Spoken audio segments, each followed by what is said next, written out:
नमस्कार दोस्तों, DV online study YouTube channel पे एक बार फिर से आप सभी मित्रों का स्वागत है। दोस्तों जैसे कि आप सबको पता है कि जो अभी आने वाला एग्जाम था यूपी ट्रिपल एससी से रिलेटेड यानी कि पीईटी का एग्जाम वो 20 अगस्त को था। दोस्तों अब वो 20 अगस्त को एग्जाम ना हो करके उसको रिशेड्यूल कर दिया गया है। दोस्तों अब वो एग्जाम जो होगा यानी कि 24 अगस्त को होगा। तो दोस्तों उसी चीज की प्रीलिमिनरी एलिजिबिलिटी टेस्ट की तैयारी के लिए दोस्तों आज से हम लोग इसके प्रैक्टिस सेट सॉल्व करेंगे। दोस्तों इसका प्रैक्टिस सेट आज जो हम सॉल्व कर रहे हैं दोस्तों इसका दूसरा प्रैक्टिस सेट सॉल्व कर रहे हैं। दोस्तों आपको बता दूं कि इस प्रैक्टिस सेट में यानी कि जो वहां पे पेपर आएगा वही उसी का प्रैक्टिस सेट आज हम लोग वैसे ही सॉल्व कर रहे हैं, यानी कि 1 नंबर से लेकर के 100 नंबर तक के क्वेश्चनों को यहाँ पे सॉल्व किया जाएगा और सारे सब्जेक्टों को यहाँ पे इंक्लूड किया गया है जो वहाँ पे पेपर में आने वाला है। तो दोस्तों अगर आपको ये वीडियो और ये सीरीज हमारी पसंद आए तो आप हमारे वीडियो को लाइक करिएगा, अपने दोस्तों में ज़्यादा से ज़्यादा शेयर करिएगा। और हाँ दोस्तों, अगर आप चैनल पर पहली बार आए हो तो चैनल को सब्सक्राइब कर बेल घंटी जरूर दबा लीजिएगा। और दोस्तों अगर आप यूपी ट्रिपल एससी यानी कि पीईटी की एग्जाम कर रहे हैं तो आप हमारी सीरीज से जरूर जुड़िएगा और अपने दोस्तों में भी ज़्यादा से ज़्यादा शेयर करिएगा। और दोस्तों आपको बता दूं कि आप हमारे व्हाट्सएप और टेलीग्राम ग्रुप से जुड़ सकते हैं। इसके लिए आपको हमारे इसी वीडियो के डिस्क्रिप्शन में हमारे व्हाट्सएप और टेलीग्राम ग्रुप का लिंक मिल जाएगा, जहां से आप लोग बहुत ही आसानी से जुड़ सकते हैं। दोस्तों आपको बता दूं कि ग्रुप से जुड़ने से आपको बेनिफिट ये होगा, आपको सबसे पहले तो जितने भी ये 1 से लेकर के 100 नंबर तक के क्वेश्चन को सॉल्व किया जाएगा, इन सारे क्वेश्चनों को आपको हल सहित यानी कि पीडीएफ के रूप में प्रोवाइड कर दिया जाएगा। दूसरी बात है दोस्तों आपको बता दूं, यदि आपको किसी भी प्रकार का कोई डाउट हो तो आप हमें हमारे ग्रुप पे भेज करके वहां पे अपना सजेशन या अपने डाउट भी दूर करवा सकते हैं। दोस्तों आपको बता दूं कि यदि आपको किसी प्रकार का कोई डाउट हो तो या कोई सुझाव हो तो आप हमें कमेंट बॉक्स में भी कमेंट करके बता सकते हैं। तो चलिए दोस्तों हम लोग स्टार्ट करते हैं आज का अपना पहला क्वेश्चन। तो पहला क्वेश्चन दोस्तों हमारा ये रहा। तो दोस्तों यहाँ पे पहला क्वेश्चन हमारा दिया गया है, कहा गया कि ऋग्वेद में किस नदी को मातेत्मा, देवीत्मा एवं नदीत्मा नाम से संबोधित किया गया है। दोस्तों आपको बता दूं कि यहाँ पे जो 3 वर्ड लिखे हैं मातेत्मा और फिर दूसरा वर्ड लिखा है देवीत्मा और तीसरा वर्ड जो लिखा है दोस्तों नदीत्मा। तो यानी कि जो ये मातेत्मा का मतलब है दोस्तों यहाँ पे सबसे अच्छी माँ, यानी कि क्या हो जाएगा सबसे अच्छी माँ इसका मतलब हो जाएगा। और देवीत्मा का मतलब सबसे अच्छी देवी और नदीत्मा का मतलब सबसे अच्छी नदी के नाम से संबोधित किया जाता है। दोस्तों तो कौन सी वो ऋग्वेद में कौन सी नदी है जो इसमें सबसे अच्छी देवी, सबसे अच्छी माता और सबसे अच्छी नदी के नाम से जाना जाता है। दोस्तों आपको बता दूं कि वो नदी हमारी सरस्वती नदी हो जाएगी। कौन सी हो जाएगी दोस्तों? सरस्वती नदी। अब दोस्तों आपको बता दूं कि सरस्वती नदी का जो दूसरा नाम है दोस्तों, यानी कि इसी का दूसरा नाम अगर हम जानना चाहें तो इसी का दूसरा नाम दोस्तों हेलमंडा नदी भी हम जानते हैं। यानी कि क्या होता है दोस्तों, इसका हेलमंडा नदी के नाम से भी हम लोग इसके दूसरे नाम से जानते हैं। इसका क्या हो जाएगा? ये सरस्वती नदी का दूसरा नाम हो जाएगा। दोस्तों अगर आपको कहीं पे आ जाए कि सरस्वती नदी का दूसरा नाम क्या है तो आप क्या बताएंगे दोस्तों? हेलमंडा नदी। और दोस्तों आपको बता दूं कि महाभारत के टाइम पे यानी कि जो सरस्वती नदी है इसके और भी कई सारे नाम थे। तो कब दोस्तों? जब महाभारत के समय पे, यानी कि महाभारत के समय पे सरस्वती नदी के और भी नाम हम बताते हैं आपको कि उस समय पे इस सरस्वती नदी को क्या नाम से जाना जाता था। तो सबसे पहले मैं आपको बता दूं कि एक वेद स्मृति नाम से जाना जाता था दोस्तों। किस नाम से? वेद स्मृति नाम से। दूसरा नाम जाना जाता था दोस्तों यहाँ पे प्लच्छवती, यानी कि यहाँ पे देखें तो प्लच्छवती नाम से भी जाना जाता था।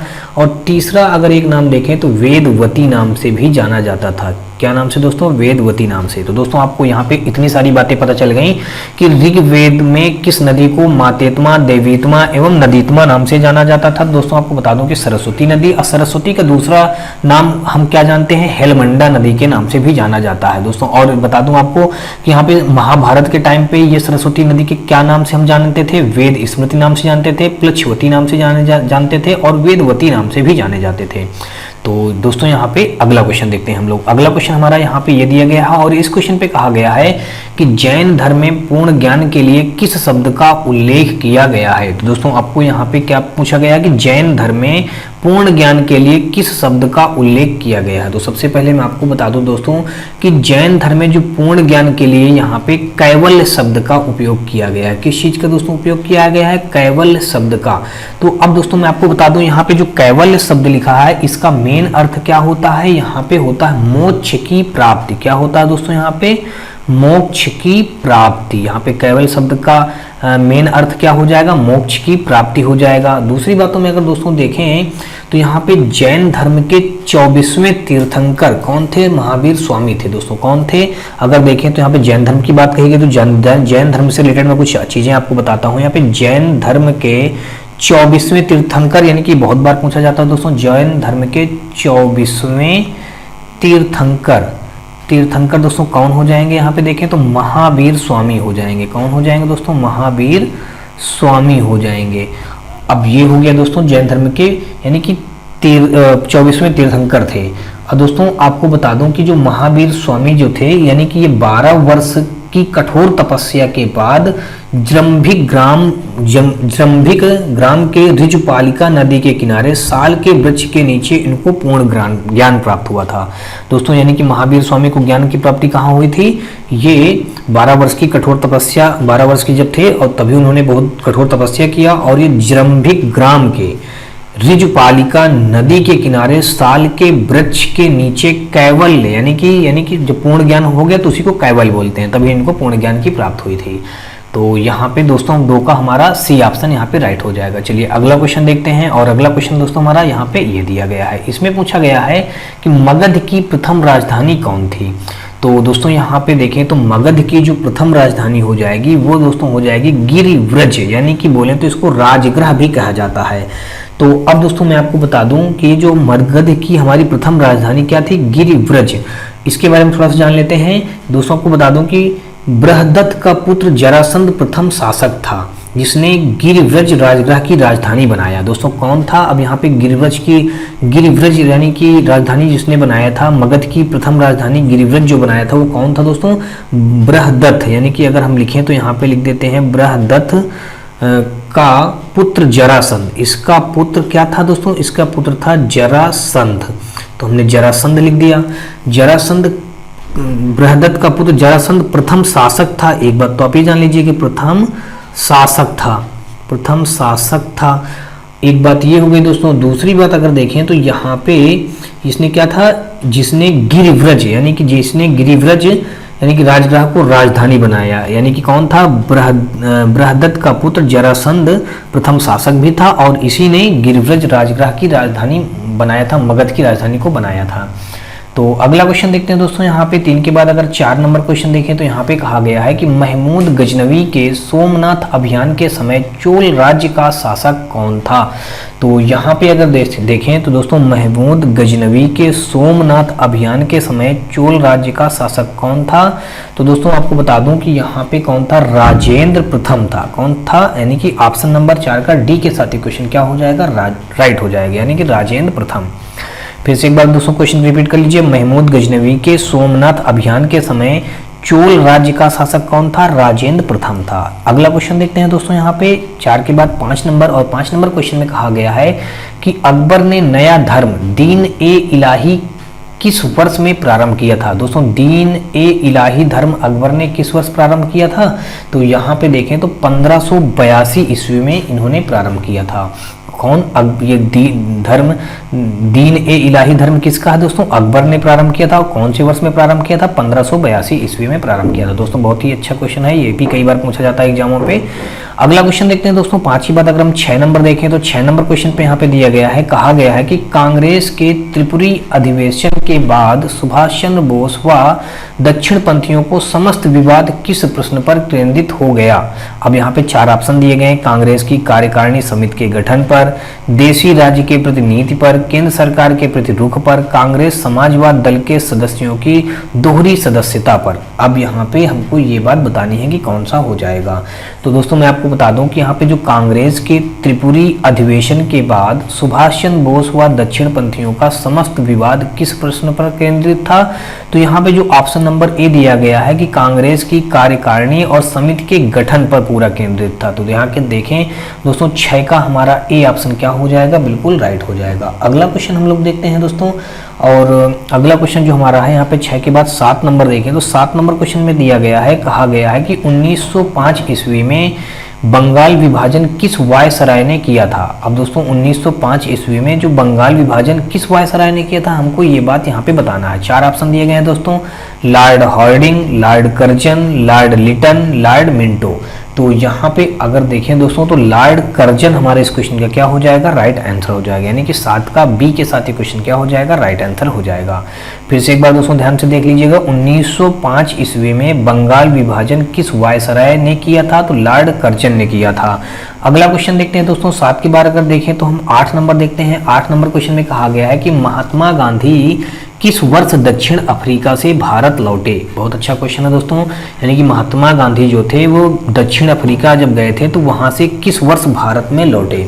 तो दोस्तों आपको बता दूं कि यहाँ पे 9 जनवरी 1915 को वो भारत लौटे थे। यहाँ पे दोस्तों 1915 हमारा क्या हो जाएगा? बिल्कुल राइट हो जाएगा। तो यहाँ पे मैं पूरा लिखे दे रहा हूँ दोस्तों।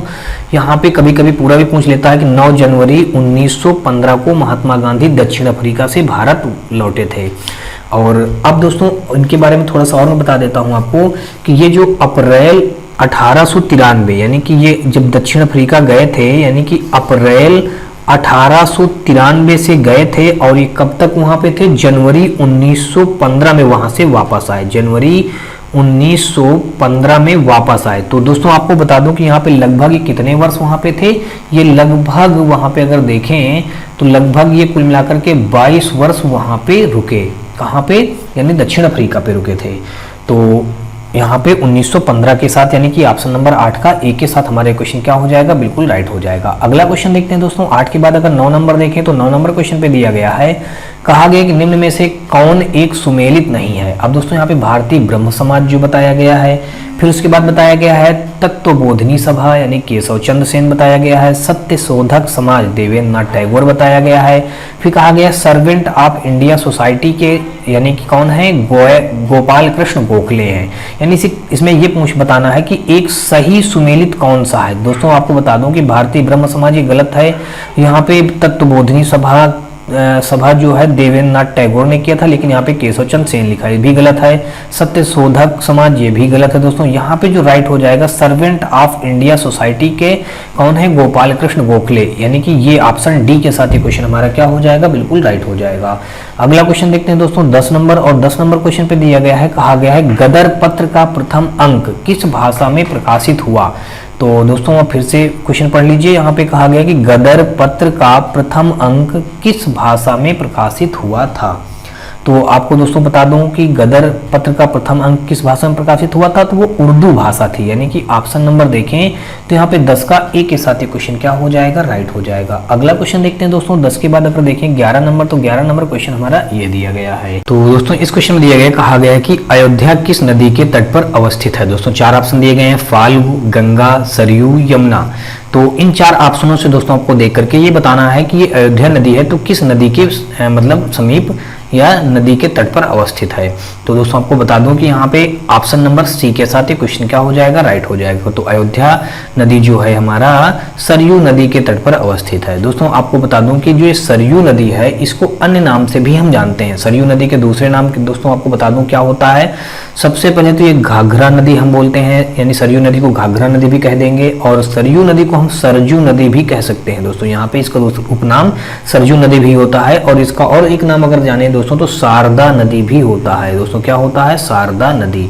तो इनके ये 3 अलग अलग नाम भी हैं, यानी कि सरयू नदी तो हम जानते ही हैं, लेकिन इसका सरयू नदी का उपनाम क्या है? घाघरा नदी, सरजू नदी और शारदा नदी। चलिए अगला क्वेश्चन देखते हैं दोस्तों 11 के बाद अगर 12 नंबर देखें तो 12 नंबर क्वेश्चन में दिया गया, कहा गया है मेट्यूर बांध किस नदी पर बनाया गया है? नंबर 1 ऑप्शन में दिया गया दोस्तों कावेरी, फिर यमुना नदी, और फिर गोमती नदी और गंगा नदी। तो यानी कि इन 4 में से अगर देखें तो मेट्यूर बांध किस नदी पर बनाया गया है दोस्तों? तो मेट्यूर बांध आपको बता दूं दोस्तों यहाँ पे कावेरी नदी के पे बनाया गया है। यानी कि मेट्यूर बांध किस नदी पे है? यानी कि 12 का ए के साथ, यानी कावेरी नदी पे बनाया गया है। अब दोस्तों आपको बता दूं कि जो मेट्यूर बांध है यानी ये कहाँ पे है? ये तमिलनाडु में है। कहाँ पे है दोस्तों? तमिलनाडु। अगर आपसे कभी पूछे क्वेश्चन में कि मेट्यूर बांध कहाँ पे स्थित है यानी कि कहाँ पे है, तो क्या आप क्या बताएंगे दोस्तों? तमिलनाडु बताएंगे। तो चलिए अगला क्वेश्चन देखते हैं दोस्तों। यहाँ पे 12 के बाद अगर 13 नंबर देखा जाए तो 13 नंबर क्वेश्चन पे दिया गया है, कहा गया है कि भारत में मीठे पानी की सबसे बड़ी झील कौन सी है?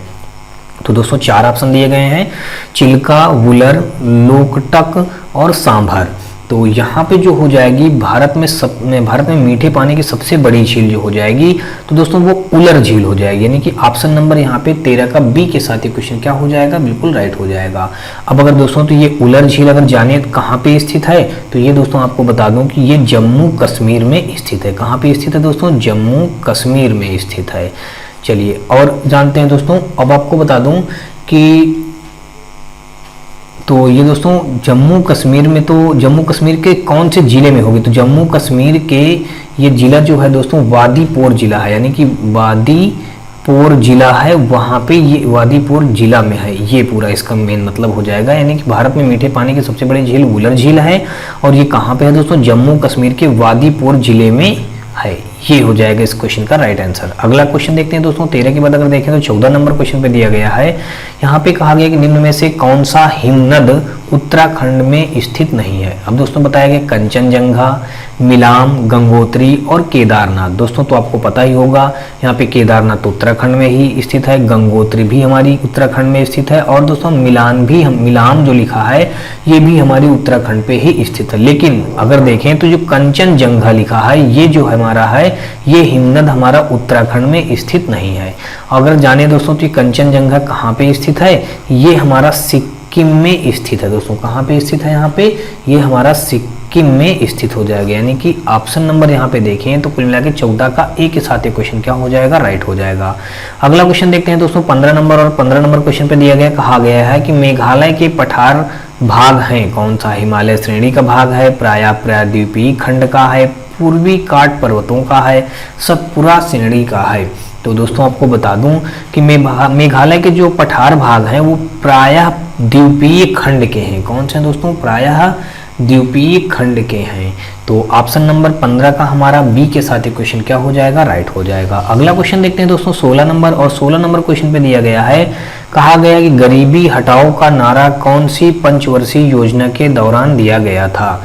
तो यहाँ पे अगर देखें दोस्तों तो गरीबी हटाओ का नारा कौन सी पंचवर्षीय योजना के दौरान दिया गया था, तो यहाँ पे दोस्तों 5वीं पंचवर्षीय योजना के अंतर्गत दिया गया था। यानी कि 16 का देखें तो सी के साथ क्वेश्चन क्या हो जाएगा, बिल्कुल राइट हो जाएगा। अगला क्वेश्चन देखते हैं दोस्तों, यहाँ पे 17 नंबर दिया गया है और 17 नंबर क्वेश्चन पे दिया गया है, कहा गया है कि भारत में ऑपरेशन फ्लड यानी कि श्वेत क्रांति भारत के जनक के रूप में किसे जाना जाता है। यानी कि भारत में ऑपरेशन फ्लड या श्वेत क्रांति कार्यक्रम के जो जनक हैं उनको किसे जाना जाता है। दोस्तों 4 ऑप्शन दिए गए हैं यहाँ पे, doctor M.S. Swaminathan, doctor S.R. Paroda, doctor Verghese Kurien, doctor Satish Dhawan. तो दोस्तों आप लोग सोचिएगा और इनमें से बताइएगा कि कौन सा ऑप्शन यहाँ पे राइट हो जाएगा। मैं आपको सोचने के लिए थोड़ा सा टाइम दे रहा हूँ 5 सेकंड का, तो आप लोग यहाँ से सोच लीजिएगा फिर बताइएगा।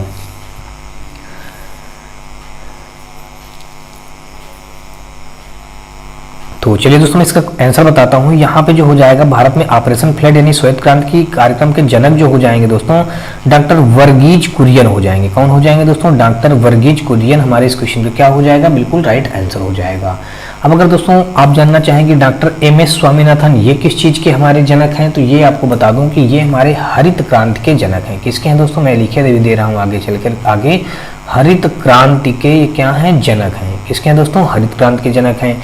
फिर देखें अगला दोस्तों यहाँ पे लिखा डॉक्टर S.R. परोदा। जो डॉक्टर S.R. परोदा हैं ये विज्ञान एवं अभियांत्रिकी क्षेत्र के जनक हैं। किसके हैं दोस्तों, यहाँ पे देखें तो विज्ञान एवं अभियांत्रिकी क्षेत्र यानी कि यहाँ पे अभियांत्रिकी क्षेत्र के जनक हैं।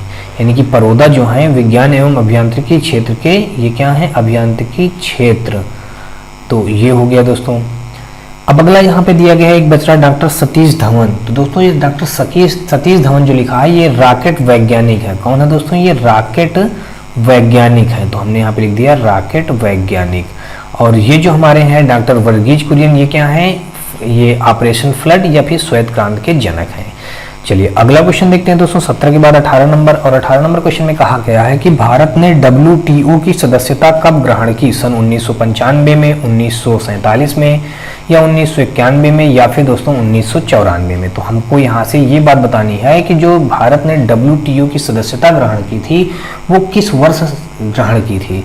दोस्तों यहाँ पे जो दिया गया है ऑप्शन नंबर ए यानी कि सन 1995 में भारत ने इसकी सदस्यता ग्रहण की थी। अगर दोस्तों यहाँ पे कभी कभी पूरी डेट पूछ लेता है तो मैं उसको भी बता दे रहा हूँ। यहाँ पे इसकी पूरी एग्जैक्ट डेट हो जाएगी 1 जनवरी 1995 हो जाएगा। यानी कि भारत ने WTO की सदस्यता कब ग्रहण की थी, 1 जनवरी 1995 को ग्रहण की थी। यानी कि ऑप्शन नंबर 18 का ए के साथ ये क्वेश्चन क्या हो जाएगा, बिल्कुल राइट हो जाएगा। अगला क्वेश्चन देखते हैं दोस्तों 19 नंबर और यहाँ पे कहा गया कि 1 जनवरी 1949 में किस बैंक का राष्ट्रीयकरण हुआ, स्टेट बैंक ऑफ इंडिया का, बैंक ऑफ बड़ौदा का, पंजाब तथा सिंध बैंक का या रिजर्व बैंक ऑफ इंडिया यानी कि RBI। तो दोस्तों आपको बता दूं कि 1 जनवरी 1949 में कौन से बैंक का राष्ट्रीयकरण हुआ था, तो यहाँ पे ऑप्शन नंबर डी के साथ ये क्वेश्चन क्या हो जाएगा, राइट हो जाएगा। रिजर्व बैंक ऑफ इंडिया यानी कि आरबीआई में क्या हुआ था, इसका राष्ट्रीयकरण हुआ था। तो 19 का हमारा डी के साथ ये क्वेश्चन क्या हो जाएगा, बिल्कुल राइट हो जाएगा। दोस्तों आपको बता दूं कि यहाँ पे जब हमारा रिजर्व बैंक ऑफ इंडिया का यानी कि राष्ट्रीयकरण हुआ था, तब इसका मुख्यालय उस समय पे कहाँ पे था, सर्वप्रथम इसका मुख्यालय जो बनाया गया था, तो इसका उस टाइम पे मुख्यालय क्या था दोस्तों, यहाँ पे कोलकाता था। दोस्तों क्या था, यहाँ पे कोलकाता इसका मुख्यालय बनाया गया था। कब, जब इसका राष्ट्रीयकरण हुआ था।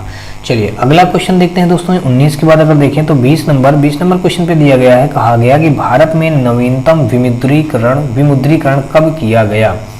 अब दोस्तों विमुद्रीकरण का मतलब यहाँ पे क्या हो गया दोस्तों, यहाँ पे विमुद्रीकरण का मतलब कि नोटों को कब चेंज किया गया, अभी लेटेस्ट में नोटों को कब चेंज किया गया। तो दोस्तों आपको पता होना चाहिए कि अभी हाल ही में 2016 में पीएम नरेंद्र मोदी ने नोटों को यानी कि 500 और 1000 के नोटों को चलन में बंद कर दिया था। तो कब दोस्तों, 2016 हमारे इस क्वेश्चन का क्या हो जाएगा, राइट आंसर हो जाएगा। दोस्तों आपको बता दूं इसका एग्जैक्ट डेट जो होता है जब यानी कि नोट बंद किए गए थे, तो यहाँ पे 8 नवंबर 2016 को 1000 और यहाँ पे देखें तो किसका नोट था, 500 का था, और 1000 के नोटों को पाबंदी लगा करके बंद कर दिया गया था और दूसरे नोट यहाँ पे चालू हुए थे। तो अगला क्वेश्चन देखते हैं दोस्तों। 20 के बाद अगर 21 नंबर देखें तो 21 नंबर क्वेश्चन पे दिया गया है, कहा गया कि संविधान सभा के संवैधानिक सलाहकार कौन थे। दोस्तों बहुत ही अच्छा क्वेश्चन है, सबको पता होना चाहिए यहाँ पे कौन थे। ऑप्शन नंबर 1 में दिया गया है T Krishnachari, BN Rao, KM Munshi और सच्चिदानंद सिन्हा। तो दोस्तों यहाँ पे देखें तो हमारा कौन सा हो जाएगा, BN राव के साथ ये क्वेश्चन हमारा क्या हो जाएगा, बिल्कुल राइट हो जाएगा। अगला क्वेश्चन देखते हैं दोस्तों। 21 के बाद अगर देखें 22 नंबर, तो 22 नंबर क्वेश्चन पे हमारा दिया गया है, कहा गया है कि निम्न में से कौन सा अनुच्छेद विधि के समक्ष समानता का अधिकार देता है। फिर से क्वेश्चन पढ़ लीजिएगा दोस्तों। यहाँ पे क्या कहा है कि निम्न में से कौन सा अनुच्छेद, जो इतने सारे अनुच्छेद 4 लिखे हैं, इनमें से विधि के समक्ष समानता का अधिकार देता है। तो कौन सा अनुच्छेद है जो विधि के समान यानी कि हमको समानता का अधिकार देता है। तो दोस्तों आपको बता दूं कि वो अनुच्छेद हमारा अनुच्छेद 14 यानी कि 14 है। दोस्तों अगला क्वेश्चन देखते हैं दोस्तों। 22 के बाद अगर 23 नंबर देखा जाए तो 23 नंबर क्वेश्चन पे दिया गया, कहा गया कि निम्न में से कौन सा मौलिक कर्तव्य नहीं है। राष्ट्रगान का सम्मान करना, यानी कि कहा गया मौलिक कर्तव्य नहीं है, यानी कि कौन सा हमारा मौलिक कर्तव्य के अंतर्गत नहीं होगा। दिया गया राष्ट्रगान का सम्मान करना, राष्ट्रीय संपत्ति का बचाव करना, राष्ट्रीय महत्व के स्थान व स्मारकों की रक्षा करना, प्राकृतिक वातावरण का संरक्षण और सुधार करना। तो यहाँ पे हमको ये देखना है कि कौन सा ये मौलिक कर्तव्य के अंतर्गत नहीं आ जाएगा। तो देखें दोस्तों, तो राष्ट्रीय महत्व के स्थानों व स्मारकों की रक्षा करना ये हमारा राष्ट्रीय मौलिक कर्तव्य पे नहीं आएगा। लेकिन ये कौन से कर्तव्य के अंतर्गत आएगा दोस्तों, आपको बता दूं कि ये हमारा नीति निर्देशक तत्व के अंतर्गत आएगा। यानी कि जो राष्ट्रीय महत्व के स्थानों व स्मारकों की रक्षा है, ये हमारा जो है मौलिक कर्तव्य नहीं होगा, बल्कि क्या होगा, हमारा नीति, यहाँ पे नीति निर्देशक तत्व के अंतर्गत आएगा। नीति निर्देशक तत्व के अंतर्गत ये आएगा। चलिए अगला क्वेश्चन देखते हैं दोस्तों। यहाँ पे 23 के बाद अगर देखें तो 24 नंबर हमारा क्वेश्चन यहाँ पे दिया गया है, कहा गया कि भारत में राजनैतिक सत्ता का प्रमुख स्रोत कौन है। संसद, जनता, संविधान, संसद। तो दोस्तों आपको पता ही होगा जो हमारा भारत में राजनीतिक सत्ता का प्रमुख स्रोत कौन है दोस्तों, जनता पे ही हमारी यहाँ पे सत्ता पूरी टिकी रहती है। यानी कि दोस्तों यहाँ पे देखें तो 24 का बी के साथ ये क्वेश्चन क्या हो जाएगा, बिल्कुल राइट हो जाएगा। भारत में जो राजनीतिक सत्ता है वो कहाँ, किस पे टिकी है दोस्तों, जनता पे टिकी है। यानी कि ऑप्शन नंबर हमारा यहाँ पे 24 का बी के साथ ये क्वेश्चन क्या हो जाएगा, राइट हो जाएगा। अगला क्वेश्चन देखते हैं दोस्तों। 24 के बाद अगर देखें 25 नंबर, तो 25 नंबर क्वेश्चन पे दिया गया, कहा गया कि लोकसभा में केंद्र शासित क्षेत्रों का सर्वाधिक प्रतिनिधित्व कितना हो सकता है। अब हमको ये बात यहाँ बताना है कि लोकसभा में केंद्र शासित प्रदेशों का सर्वाधिक प्रतिनिधित्व कितना हो सकता है। 15 सदस्यों का, 20 सदस्यों का, 25 सदस्यों का, और दोस्तों यहाँ पे देखें तो 30 सदस्यों का। लेकिन हम आपको बता दें दोस्तों, यहाँ पे जो 4 ऑप्शन दिए गए इनमें से हमारा राइट आंसर जो बन जाएगा दोस्तों, बी के साथ यहाँ पे क्वेश्चन क्या हो जाएगा, राइट हो जाएगा। यानी कि लोकसभा में केंद्र शासित क्षेत्रों के सर्वाधिक प्रतिनिधित्व कितना हो सकते हैं दोस्तों, 20 सदस्य हो सकते हैं। यानी कि 25 का बी के साथ ये क्वेश्चन क्या हो जाएगा, बिल्कुल राइट हो जाएगा। अगला क्वेश्चन देखते हैं दोस्तों। यहाँ पे 25 के बाद अगर 26 नंबर देखा जाए तो 26 नंबर क्वेश्चन में दिया गया, कहा गया कि निम्न में से कौन सी राशि सदिश नहीं है। अब दोस्तों यहाँ पे देखें तो विस्थापन, वेग, त्वरण, बल, संवेग, आवेग, भार, ये सब क्या है, सदिश राशियां हैं। लेकिन जो ये आयतन दिया गया है ये हमारी क्या है, सदिश राशि नहीं है, ये क्या है, अदिश राशि है। तो अब दोस्तों आपको बता दूं कि जो अदिश राशियां होती हैं उनमें क्या होता है दोस्तों, अदिश राशियों पे कुल मिलाकर देखें तो यहाँ पे जो अदिश राशियां होती हैं, आयतन हमारा यहाँ पे राइट हो जाएगा। इसमें केवल क्या होता है, परिणाम होता है, दिशा नहीं होती है। यानी कि अदिश राशियों में परिणाम होता है, दिशा नहीं होती है, बल्कि जो सदिश राशियां होती हैं वहां पे परिणाम और दिशा दोनों की आवश्यकता होती है। तो यहाँ पे 26 का डी के साथ ही क्वेश्चन क्या हो जाएगा, बिल्कुल राइट हो जाएगा। यहाँ पे अगला क्वेश्चन देखते हैं 27 नंबर, और 27 नंबर क्वेश्चन पे दिया गया, कहा गया कि सापेक्ष आर्द्रता नापी जाती है हाइड्रोमीटर से, हाइग्रोमीटर से, लेक्टोमीटर से, पोटेंशियोमीटर से। तो दोस्तों मैं आपको बता दूं कि यहाँ पे सापेक्ष आर्द्रता किससे मापी जाती है दोस्तों, यहाँ पे देखें तो कुल मिला के 27 का जो हमारा राइट हो जाएगा हाइग्रोमीटर, यानी कि ऑप्शन नंबर यहाँ पे हमारा बी के साथ ये क्वेश्चन क्या हो जाएगा, बिल्कुल राइट हो जाएगा। अब दोस्तों मैं आपको यहाँ पे बता दूं कि यहाँ पे जो हमारा सापेक्ष आर्द्रता था वो हमारा इसका कौन था, यानी कि हाइग्रोमीटर से मापा जाता है। दोस्तों आप यहाँ पे हाइग्रोमीटर और हाइड्रोमीटर में कंफ्यूज मत होइएगा, यहाँ पे डा है और यहाँ पे गा है, तो ध्यान रखिएगा सापेक्ष आर्द्रता जो है हाइग्रोमीटर से मापी जाती है। अगला क्वेश्चन देखेंगे दोस्तों 27 के बाद अगर देखा जाए 28 नंबर, तो 28 नंबर क्वेश्चन पे दिया गया है, कहा गया कि कवकों का अध्ययन किसमें किया जाता है, माइकोलॉजी में, एंटोमोलॉजी में, आर्थिनोलॉजी में, फाइकोलॉजी में। तो दोस्तों आपको बता दूं कि कवकों का अध्ययन किसमें किया जाता है, माइकोलॉजी में किया जाता है। कहाँ पे किया जाता है दोस्तों, माइकोलॉजी में किया जाता है।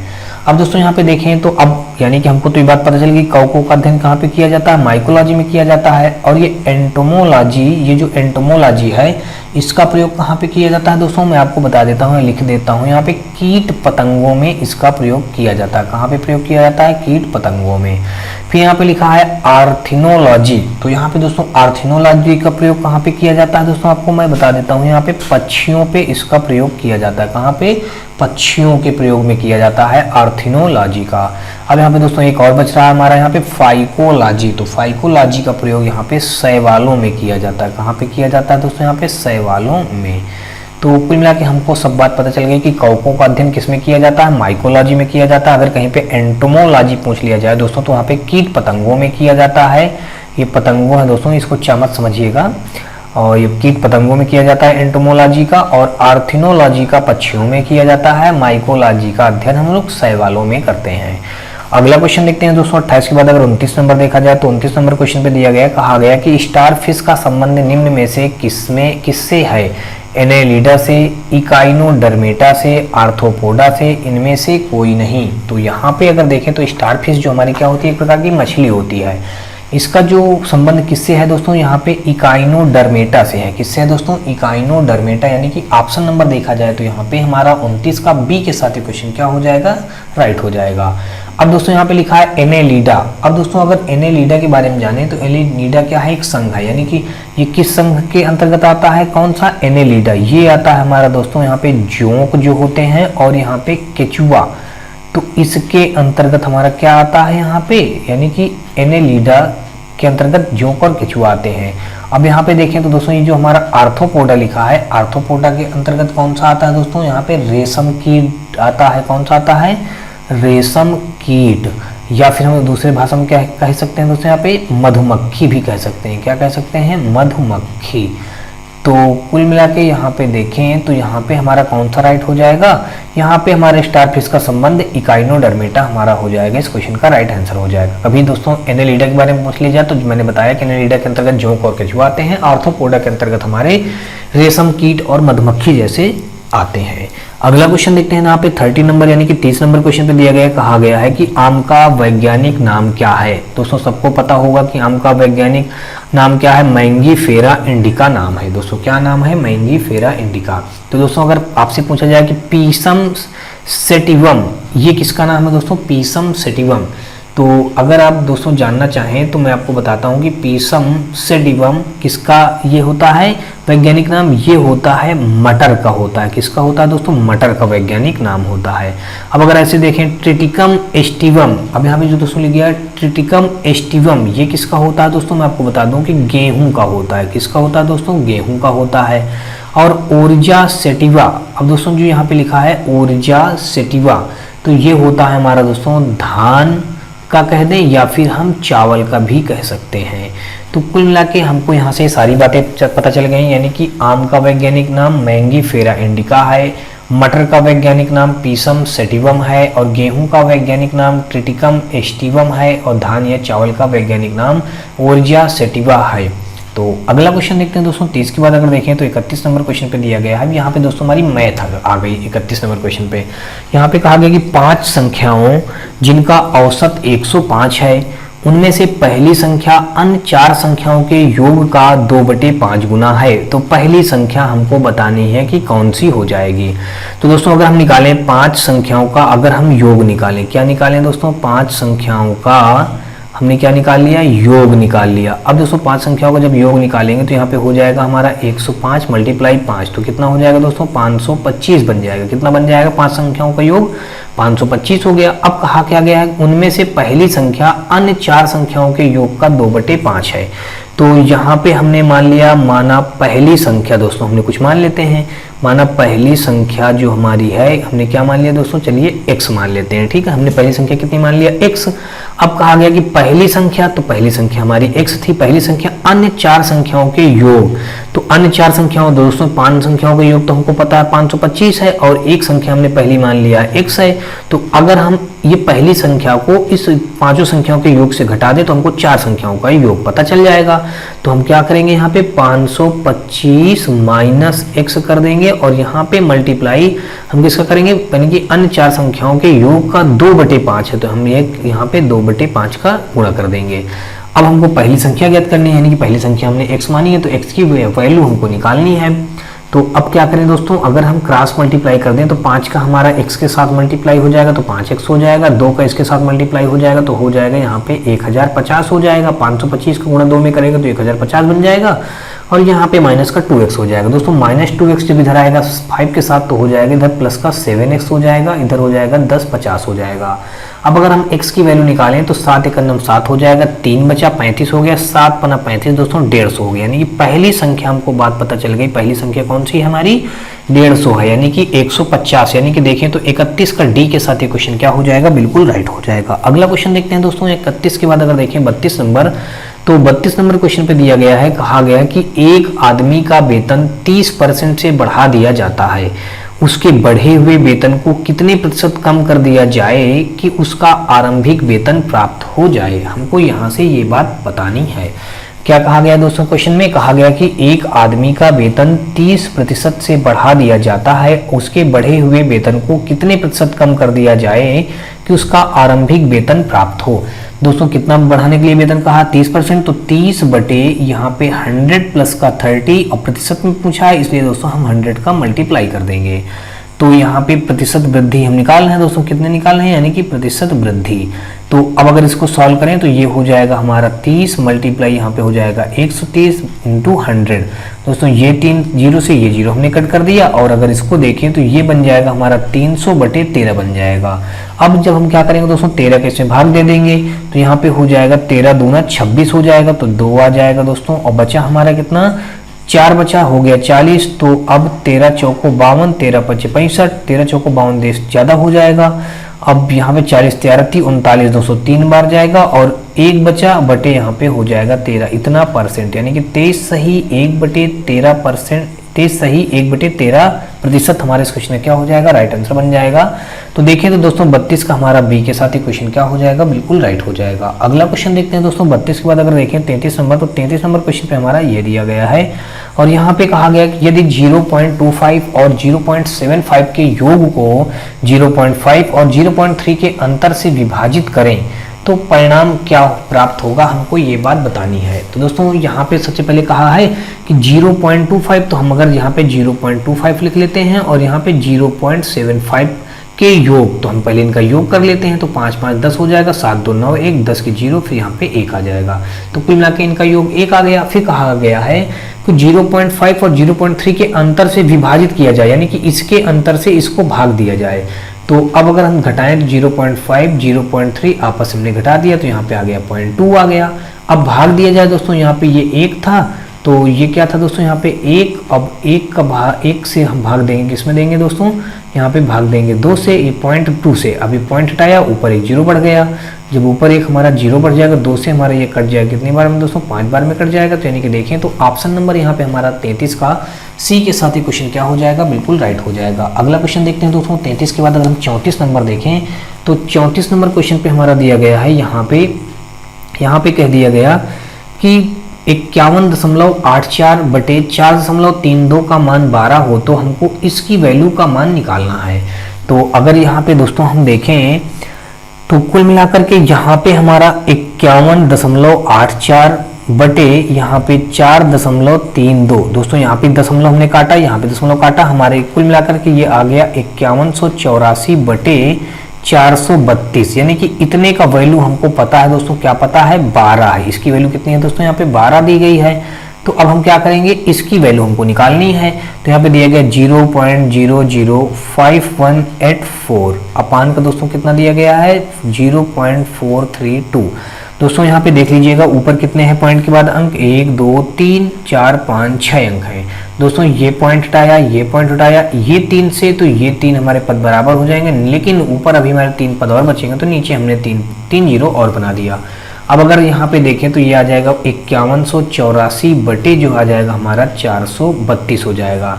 अब अगर देखें तो दोस्तों इसको हम किससे कट कर सकते हैं, अगर इसको कट किया जाए और आगे हमारा दोस्तों कितना था, मल्टीप्लाई करके हमने यहाँ पे 1 बना करके 3 जीरो लिख दिया, या इसी के सामने जीरो लगा सकते हैं, तब भी कोई दिक्कत नहीं होगी।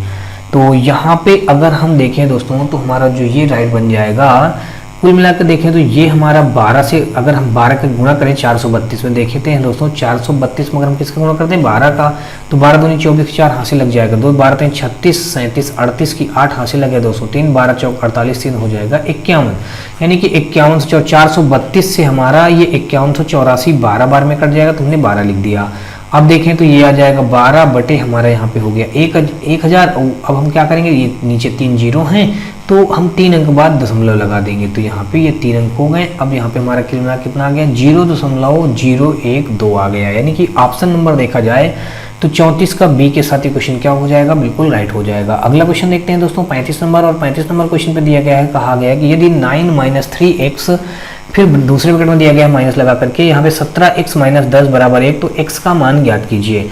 यहाँ पे दोस्तों इक्वेशन हमको ये एक ब्रैकेट में दी गई है और दूसरे ब्रैकेट में दिया गया है यहाँ पे 17, यहाँ पे दोस्तों क्या है ये 17 और माइनस का यहाँ पे 10 दिया गया है और बराबर हमारा यहाँ पे 1। अब अगर इसको सॉल्व करें तो ये आ जाएगा 9 माइनस का 3x माइनस का यहाँ पे 17 और यहाँ पे प्लस का 10 हो जाएगा बराबर 1। तो यहाँ पे 17x दिया गया दोस्तों, क्या दिया गया 17x, तो हम यहाँ पे 17x लगा लेंगे।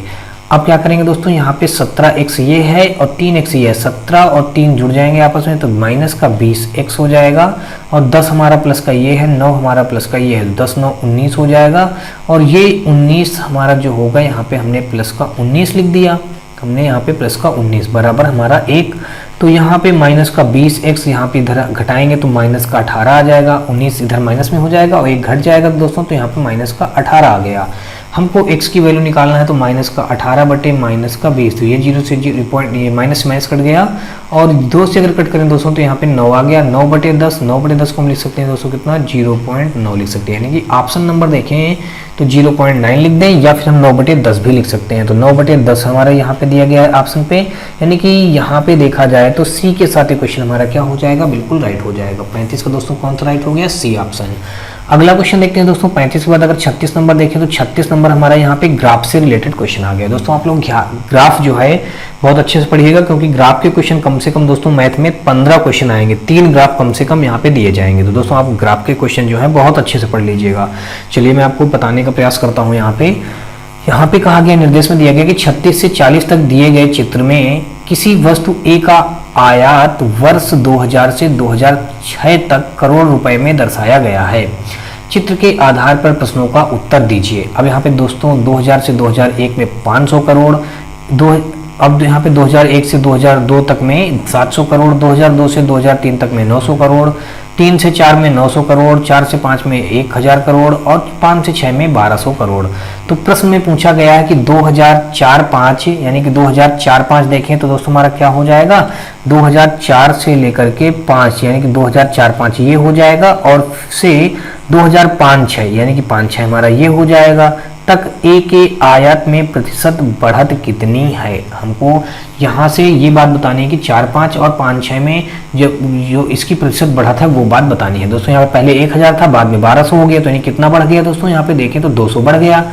अब 200 बढ़ गया, वो भी हमको किससे तुलना करानी है, ये पीछे वाले यानी कि 4-5 वाले यानी कि 1000 से। अब मल्टीप्लाई दोस्तों कितना कर देंगे 100, ये 0 से 0 कट जाएगा, तो यहाँ पे आ गया फाइनली हमारा आ गया 200।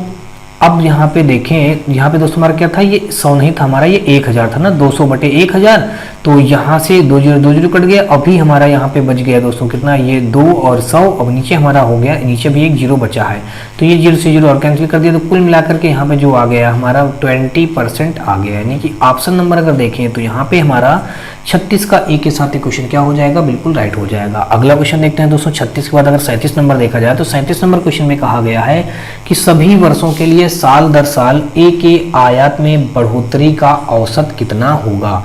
सभी वर्षों में पूछा गया है, सभी वर्षों में, ठीक है।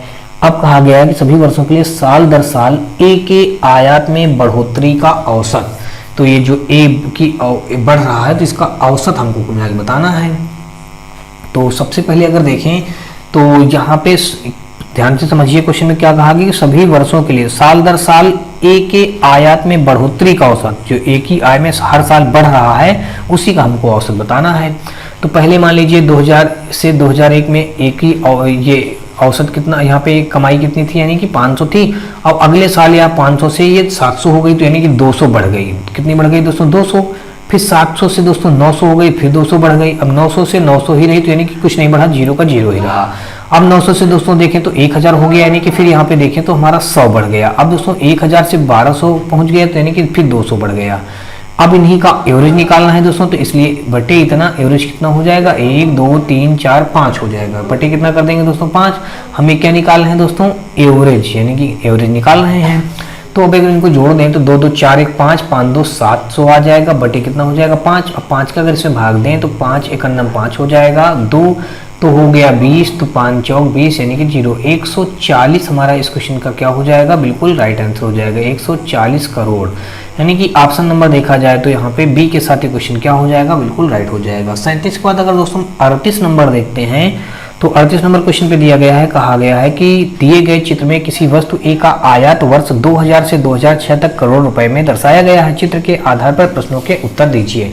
अब हमको दोस्तों चित्र के आधार पर हमको प्रश्न का उत्तर देना है। तो हमारा प्रश्न क्या है, कहा गया कि दिए गए सभी वर्षों के लिए औसत आयात कितना है। अब यहाँ पे सभी वर्षों के लिए एवरेज पूछा है दोस्तों, तो हमने यहाँ पे एवरेज अब सभी वर्षों का जोड़ लेते हैं। यहाँ पे 500 हो गया, फिर दोस्तों हमारा यहाँ पे 700 हो गया, फिर हमारा यहाँ पे 900 हो गया, फिर 900 के बाद दोस्तों फिर देखिए तो फिर हमारा 900 दिया गया है, फिर यहाँ पे 1000 दिया गया है, ये 1000 हो गया, और फिर 1000 के बाद दोस्तों देखें तो हमारा ये 1200 दिया गया है। पूरे का बटे कर देंगे दोस्तों, कितने हैं यहाँ पे 3 3 6 है, तो हमने 6 का यहाँ पे डिवाइड कर दिया। अब इनको सबको जोड़ें अगर दोस्तों, तो जोड़ने पे हमारा कितना आ जाएगा, 5200 बन जाएगा। यानी कि 1900 9 9 18 18 18 5 हो जाएगा 23 7 30, यानी कि यहाँ पे 18 5 हो जाएगा 23 23 7 30 और 12 यहाँ पे है। तो कुल मिला के सबको जोड़ने पे दोस्तों हमारा कितना आ गया, यहाँ पे 5200 आ गया। 5200 बटे 6 कर देंगे तो यहाँ पे हमारा जो कटेगा दोस्तों, तो ये कुल मिला करके हमारा कट जाएगा, यहाँ पे आ जाएगा 866.67 करोड़। हमारा यही इतना करोड़ आंसर आ जाएगा। तो अब यहाँ पे मैच करते हैं दोस्तों, तो कौन सा ऑप्शन मैच हो रहा, 866.67, यानी कि ऑप्शन नंबर बी के साथ ये क्वेश्चन क्या हो रहा है, बिल्कुल राइट हो जाएगा।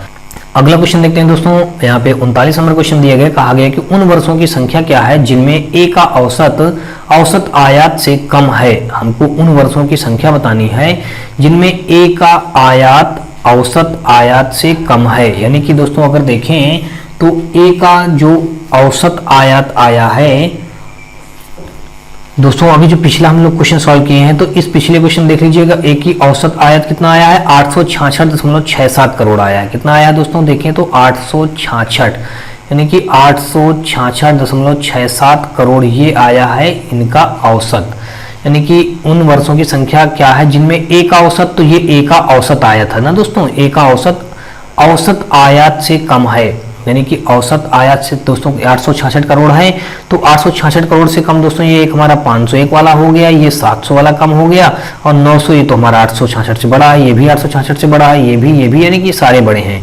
तो ऐसे हमारे कितने हैं औसत आयत से कम वाले कितने हैं दोस्तों, यहाँ पे 2 है, यानी कि ऑप्शन नंबर देखा जाए तो यहाँ पे 39 का डी के साथ ही क्वेश्चन क्या हो जाएगा, बिल्कुल राइट हो जाएगा।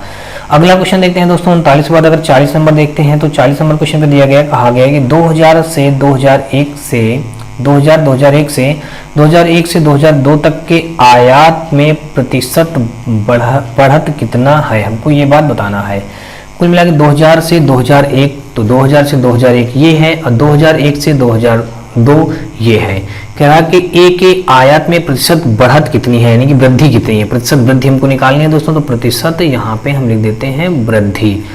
तो यहाँ पे हो जाएगा 500 था दोस्तों, 500 से 700 हो गया, तो यानी कि वृद्धि कितनी हुई 200, वो भी किसमें दोस्तों हमारा 500 में हुई, इंटू 100 कर देंगे तो ये 2 जीरो कट गए, 5 अगर इसको कट कर देंगे तो 5 चौक 20, यानी कि यहाँ पे आ गया 20% आ गया। तो ऑप्शन नंबर देखें तो यहाँ पे 20% तो हमारा कहीं पे भी नहीं दिया गया है। तो यहाँ पे कहा गया है कि ए के आयात में प्रतिशत बढ़त कितनी होगी, ए के आयात में, ठीक है। तो दोस्तों यहाँ पे 40 ही आएगा, क्योंकि हम यहाँ गलती कर रहे हैं दोस्तों, जब 5 से इसको हम 20 को काटेंगे तो 5 चौक 20 ही तो आएगा, 40 ही तो बनेगा दोस्तों, यानी कि ऑप्शन नंबर हमारा यहाँ पे ए के साथ ही क्वेश्चन क्या हो जाएगा, बिल्कुल राइट हो जाएगा। अगला क्वेश्चन देखते हैं दोस्तों 40 के बाद अगर देखें तो 41 नंबर क्वेश्चन पे दिया गया है, यहाँ पे कहा गया, अब यहाँ पे पाई चार्ट दे दिया गया, कहा गया कि किसी राज्य के में साक्षर और निरक्षर पुरुषों और स्त्रियों का प्रतिशत दर्शाया गया है, आरेख का अध्ययन करें और निम्नलिखित प्रश्नों के उत्तर दीजिए। यहाँ पे साक्षर पुरुष 45% हैं और निरक्षर पुरुष 8% हैं, साक्षर स्त्रियां जो हैं 35% हैं और निरक्षर स्त्री 12% हैं। तो हमको पहला यहाँ पे जो क्वेश्चन दिया गया है 41 नंबर, तो इसमें बताना है, कहा गया है कि यदि कुल संख्या 30,000 हो तो साक्षर पुरुष और साक्षर स्त्रियों की संख्या में अंतर ज्ञात कीजिए। तो दोस्तों साक्षर पुरुष ये है और साक्षर स्त्री, हमारा साक्षर स्त्री और साक्षर पुरुष ये हैं, इनमें अंतर बताने के लिए कहा है। तो दोस्तों यहाँ पे देख लीजिएगा, यहाँ पे 45 है, यहाँ पे 35 है, तो यानी कि इनका अंतर कितना हो गया, 10% का अंतर हो गया। तो अब इस 30,000 का हम 10% निकाल लें, वही हमारा इनका अंतर हो जाएगा दोस्तों। डबल जीरो से ये डबल जीरो कट गया, फाइनली जो यहाँ पे आ गया हमारा 3000 आ गया। तो यानी कि ऑप्शन नंबर देखें तो यहाँ पे हमारा 3000 बी पे दिया गया है, इसलिए दोस्तों 41 का बी के साथ ही क्वेश्चन क्या हो जाएगा, राइट हो जाएगा। अगला क्वेश्चन देखते हैं दोस्तों 41 के बाद अगर 42 नंबर देखा जाए तो 42 नंबर क्वेश्चन पे दिया गया है, कहा गया कि साक्षर पुरुष और साक्षर स्त्रियां, यानी कि साक्षर पुरुष और साक्षर स्त्रियों के तदनुरूपी केंद्रीय कोणों का अंतर ज्ञात कीजिए। यहाँ पे दोस्तों को क्या निकालना है, केंद्रीय कोणों का अंतर निकालना है। तो यहाँ पे देखें तो दोस्तों यहाँ पे साक्षर पुरुष और साक्षर स्त्री जो है, इनका ये जो परसेंट दिया गया 45% माइनस हमको 35% कर देंगे, तो ये हो जाएगा हमारा कुल मिला के 10% हो जाएगा। कितना हो जाएगा, यहाँ पे 10% आ गया। अब ये 10% जो आया हमारा, अब यहाँ पे हमको निकालना क्या है, कहा गया साक्षर पुरुष और साक्षर स्त्रियों के तदनुरूपी केंद्रीय कोणों का अंतर ज्ञात करना है। तो यहाँ पे अगर हम अंतर निकालें दोस्तों, तो इनका केंद्रीय कोणों का अंतर निकालना है, तो ये अंतर इनका कितना आ गया, 10% आ गया। तो 10% बटे कितना कर देंगे, हम कर देंगे यहाँ पे 100 कर देंगे, 100 हो जाएगा। केंद्रीय कोण निकालना है दोस्तों, यहाँ पे केंद्रीय कोण निकालने के लिए हम क्या करते हैं, यहाँ पे 360 का यहाँ पे गुणा कर देंगे। जैसे हमको प्रतिशत बनाने के लिए दोस्तों 360 का मल्टीप्लाई करना पड़ता है, तो वैसे ही हमको इनके बीच का केंद्रीय कोण निकालने के लिए हम क्या करेंगे, 360 से गुणा करेंगे। तो ये जीरो से ये जीरो कट गया, ये जीरो से हमारा ये जीरो कट गया, तो फाइनली कितना आ गया हमारा 36 आ गया। यानी कि ऑप्शन नंबर अगर देखें तो 36 डिग्री, यानी कि बी के साथ ही क्वेश्चन क्या हो जाएगा, बिल्कुल राइट हो जाएगा। अगला क्वेश्चन देखते हैं दोस्तों 42 के बाद अगर देखें 43 नंबर, तो 43 नंबर क्वेश्चन पे दिया गया है, कहा गया है कि यदि किसी एक श्रेणी को आरेख में 43.2 डिग्री दर्शाया गया है, तो बताइए कि वह श्रेणी कौन सी होगी, निरक्षर स्त्री की होगी कि साक्षर पुरुष की होगी, साक्षर स्त्री की होगी कि निरक्षर पुरुष की होगी। हमको यहाँ से ये बात बतानी है। तो यहाँ पे कितना बता दिया गया दोस्तों, 43.2 डिग्री बताया गया। अब अगर इसको हम सॉल्व करें 43.2 डिग्री को, तो हमने पॉइंट हटाया, नीचे एक बनाकर जीरो बना दिया, यानी कि 10 हो गया। अब दोस्तों क्या करेंगे, ये 10 तो हमारा नीचे ये हो ही गया है, और यहाँ पे हमको निकालना है, क्या निकालना है बताइए कि वह कौन सी श्रेणी के अंतर्गत है।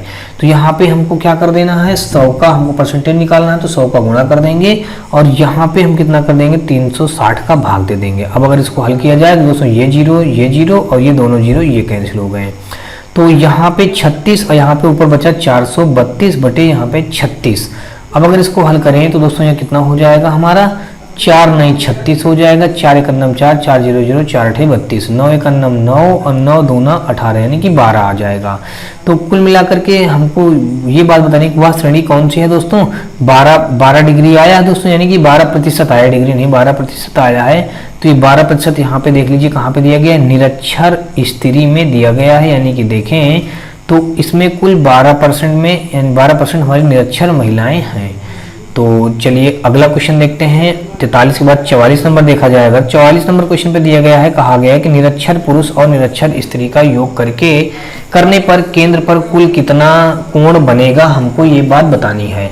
अब दोस्तों निरक्षर पुरुष और निरक्षर स्त्री, निरक्षर पुरुष और निरक्षर स्त्री, यानी निरक्षर पुरुष और निरक्षर स्त्री करेंगे तो यहाँ पे 12 + 8 बराबर हमारा कितना हो गया, यहाँ पे 12 8 20% हो गया। कितना हो गया दोस्तों, 20% हो गया। हमको निकालना क्या था कि करने पर केंद्र पर कुल कितना कोण होगा, केंद्र पर कुल कितना कोण होगा, तो यहाँ पे 20 हम करेंगे क्या दोस्तों, 20 बटे हो जाएगा हमारा 100 इंटू यहाँ पे 360। अब दोस्तों ये जीरो से ये जीरो, ये जीरो से ये जीरो कट गया, 36 दूना 72 डिग्री हमारे इस क्वेश्चन क्या हो गया, राइट आंसर बन गया अभी तक। यानी कि 72 डिग्री देखें तो यहाँ पे हमारा 44 का सी के साथ ये क्वेश्चन क्या हो जाएगा, बिल्कुल राइट हो जाएगा। अगला दोस्तों देखें 44 के बाद अगर 45 नंबर देखा जाए तो 45 नंबर क्वेश्चन पे दिया गया है, कहा गया है कि दिए गए राज्य में कुल कितने प्रतिशत पुरुष हैं, यानी कि जो पूरा ये राज्य है इसमें टोटल कितने परसेंट क्या है, पुरुष हैं। तो दोस्तों यहाँ पे इस पूरे राज्य में पुरुषों की संख्या यानी कितनी बता दी गई है, साक्षर पुरुष यानी कि 45% यहाँ बताया गया है। तो कुल मिलाकर के यहाँ पे अगर देखा जाए तो पुरुषों की संख्या दोस्तों कितनी हो जाएगी, यहाँ पे 53% हो जाएगी। 53% दोस्तों कैसी हो जाएगी, यहाँ पे कहा गया दिए गए राज्य में कुल कितने प्रतिशत पुरुष हैं। पुरुष कहाँ है दोस्तों, यहाँ पे देखें तो साक्षर पुरुष 45 ये हो गए और यहाँ पे निरक्षर पुरुष ये हो गए। तो अब अगर देखें तो ये हो जाएगा हमारा यानी कि 8 5 13 यानी कि ये हो जाएगा 53। तो यानी कि ये देखें तो कुल पुरुषों की संख्या पूछा गया कुल कितने प्रतिशत पुरुष हैं। तो यहाँ पे निरक्षर पुरुष 8% थे और यहाँ पे साक्षर पुरुष 45% थे। तो यानी कि 45 प्लस का हमको 8 जोड़ना था, तो यानी कि 8 5 13 की 3 और 4 1 दोस्तों हो जाएगा हमारा 5, यानी कि 53% हमारे इस क्वेश्चन में क्या हो जाएगा, राइट आंसर आ जाएगा। तो ऑप्शन नंबर देखें तो यहाँ पे हमारा 100 मतलब 45 का हमारा बी के साथ ये क्वेश्चन क्या हो जाएगा, राइट हो जाएगा। अगला क्वेश्चन देखते हैं दोस्तों। यहाँ पे हमारा फिर एक नई पाई चार्ट दे दिया गया है यहाँ पे। तो दोस्तों यहाँ पे हमारा इस क्वेश्चन में दिया गया है, कहा गया ये हमारा ये तालिका बनी हुई है। यहाँ पे कहा गया कि नीचे दी गई तालिका में विभिन्न प्रकार की कारों के उत्पादन को हजारों में दर्शाया गया है। वर्ष ये कार दिए गए, वर्ष दिए गए हैं 2013, 14, 15, 16 और यहाँ पे कार के बताए गए हैं कार ABCDE में। अब हमको प्रश्न यहाँ बताया गया है कि 46 नंबर कहा गया वर्ष 2016 में कुल कितनी कारों का उत्पादन हुआ। ये 2016 है और इन्हीं के उत्पादन हमको बताना है दोस्तों। यहाँ पे 5 4 9 9 6 15 15 4 19 19 1 20 20 की रख देंगे दोस्तों। जीरो हासिल लग जाएगा हमारा 2। तो 6 का 6 6 दूनी 12 6 18 6 चौको 24 24 5 हमारा हो जाएगा 29 29 30 31 कितना हो जाएगा यहाँ पे 31 310 हो गया। अब हजार में बताना है दोस्तों, तो यहाँ पे हम 1000 के इसमें मल्टीप्लाई और कर देंगे तो ये बने की हो जाएगा 310 और 3 जीरो और बना देंगे तो कुल मिला के वहाँ पे आ जाएगा यानी कि हमारा आ जाएगा 3,10,000 हो जाएगा। ऐसा ऑप्शन दिया गया दोस्तों सी पे, तो इसलिए हमारा 46 का सी के साथ ये क्वेश्चन क्या हो जाएगा, बिल्कुल राइट हो जाएगा। अगला क्वेश्चन देखते हैं दोस्तों। 46 के बाद अगर 47 नंबर देखा जाए तो 47 नंबर क्वेश्चन में कहा गया कि वर्ष 2013 और 2014 में ई की कारों का कुल उत्पादन 2013 में डी के प्रकार की कारों से कितने प्रतिशत अधिक है। अब 2013 और 14 में ई वाला देखना है, 2013 और 14 में ई वाला देखना है। तो ई वाला हमारा ये 43 है और यहाँ पे 47 है। तो हमने क्या किया यहाँ पे 43 और 47 को जब ऐड करेंगे तो ये हो जाएगा हमारा 100, यानी कि 7 3 10 4 4 8 और 1 9 हो जाएगा, यानी कि हमारा 90 बनेगा दोस्तों। यहाँ पे 100 नहीं होगा, 90 बनेगा। 7 3 10 और 4 4 8 1 9 90 हो गया। अब करना क्या है, कहा गया है कि वर्ष 2013 में डी हमारा कहाँ है, यहाँ पे ये 60 है। तो 13 में हमारा डी हो जाएगा और ये है हमारा 90। तो कुल मिला के देखें तो कहा गया है कि 2013 में डी के प्रकार की कारों में कितनी प्रतिशत अधिक है, अधिक बताना है। तो ये तो था दोस्तों 60, ये था हमारा 90, तो हो जाएगा हमारा 30 बटे हम कितना कर देंगे दोस्तों यहाँ पे कुल मिला करके 30 बटे हमारा हो जाएगा यहाँ पे 60 हो जाएगा, क्योंकि हमको डी वाले से कंपेयर कराना है। 30 बटे 60 मल्टीप्लाई 100, ये जीरो से ये जीरो कैंसिल कर दिया और यहाँ पे हो गया हमारा 300 हो गया। 300 बटे कितना हो जाएगा 6। अब अगर 6 से इसको कट करें तो 6 पंचे 30 यानी कि 50 हो जाएगा। यानी कि ऑप्शन नंबर अगर देखा जाए तो यहाँ पे हमारा 50% के साथ क्वेश्चन क्या हो जाएगा, बिल्कुल राइट हो जाएगा। अगला क्वेश्चन देखते हैं दोस्तों, 47 हमारा बी के साथ राइट हुआ और अगला क्वेश्चन हमारा यहाँ पे ये दिया गया है और इसमें कहा गया है कि 2013 में डी प्रकार की कारों का कुल उत्पादन 2015 में ए प्रकार की कारों के उत्पादन से कितना अधिक है, हमको ये बात बताना है। तो 2013 में डी प्रकार, तो 2013 का डी वाला देख लेते हैं दोस्तों। 2013 हमारा ये है, डी हमारा यहाँ पे कितना है 60 है। तो यहाँ पे 2013 में डी प्रकार वाले में हमने कितना यानी कि कमाया, यानी कि 60,000 कमाया। फिर कहा गया 2015 में ए वाला बताया गया, 2015 में हमारा ये ए वाला है, तो यहाँ पे कितना है 2015 में ए वाला है, तो यहाँ पे ये हो जाएगा 50 हो जाएगा। अब बताना क्या है, ए प्रकार की कारों के उत्पादन से कितना अधिक है, यानी कि 2015 में ए प्रकार की कारों से कितना अधिक है। तो दोस्तों यहाँ पे 60 दिया गया है, यहाँ पे 50 दिया गया है। तो यहाँ पे अगर देखा जाए तो कितना अधिक हो जाएगा, ये अधिक बन जाएगा दोस्तों हमारा, यानी कि यहाँ पे कितना अधिक है 60,000 अधिक हो जाएगा। यानी कि ऑप्शन नंबर देखें। अब दोस्तों यहाँ कुछ पूछा कितना प्रतिशत अधिक है, तो हम क्या करेंगे 60 से 50 जब घटा देंगे तो यहाँ बचेगा 10 और 10 बटे हम कितना कर देंगे दोस्तों, यहाँ पे हम 50 कर देंगे, क्योंकि हमको इससे कंपेयर कराना है, इसलिए दोस्तों 50 मल्टीप्लाई कितना कर देंगे 10। ये जीरो से जीरो कट जाएगा, 5 से अगर इसको कट करेंगे दोस्तों 5 दूनी 10, यानी कि 20% हमारे इस क्वेश्चन में क्या हो जाएगा, राइट आंसर हो जाएगा। तो 48 का ए के साथ यहाँ पे राइट हो जाएगा। अगला क्वेश्चन देखते हैं दोस्तों, 48 बाद अगर 49 नंबर देखें तो 49 नंबर में कहा गया कि वर्ष 2015 में सभी प्रकार की कारों का औसत उत्पाद कितना है। वर्ष 2015 में यानी कि हमको इस 2015 में सभी प्रकार की कारों का औसत उत्पाद कितना है, ये बात बताना है। तो इनको पहले क्या कर लेते हैं, सबको ऐड कर लेते हैं। 6 4 10 8 18 2 20, 20 की हो जाएगा 0, हासिल लगा दोस्तों कितना 2, 5 5 10, 10 6 16 या 5 3 15, 15 5 20, 20 6 26, 26 2 28, 280 हो जाएगा। इनका योग कितना हो गया दोस्तों, हमारा 280 हो गया। अब हमको इनका औसत बताना था तो दोस्तों, तो 280 बटे कितने हैं, यहाँ पे 5 दिए गए हैं, तो 5 का भाग कर देंगे तो यहाँ पे हो जाएगा 5 50 25 और 25 के बाद दोस्तों देखें तो 3 30 हो गया, 5 छक्का 30, यानी कि 56,000 हमारा इस क्वेश्चन का क्या हो जाएगा, यानी कि राइट आंसर बन जाएगा। यानी कि ऑप्शन नंबर देखें तो यहाँ पे हमारा डी के साथ ये क्वेश्चन क्या हो जाएगा, बिल्कुल राइट हो जाएगा। अगला क्वेश्चन देखते हैं दोस्तों, 50 नंबर और 50 नंबर क्वेश्चन में दिया गया, कहा गया कि 2 वर्ष 2013 तथा 2014 में ई प्रकार के कारों का उत्पादन 2015 और 2016 में उत्पादित ई प्रकार की कारों का अनुपात कितना होगा।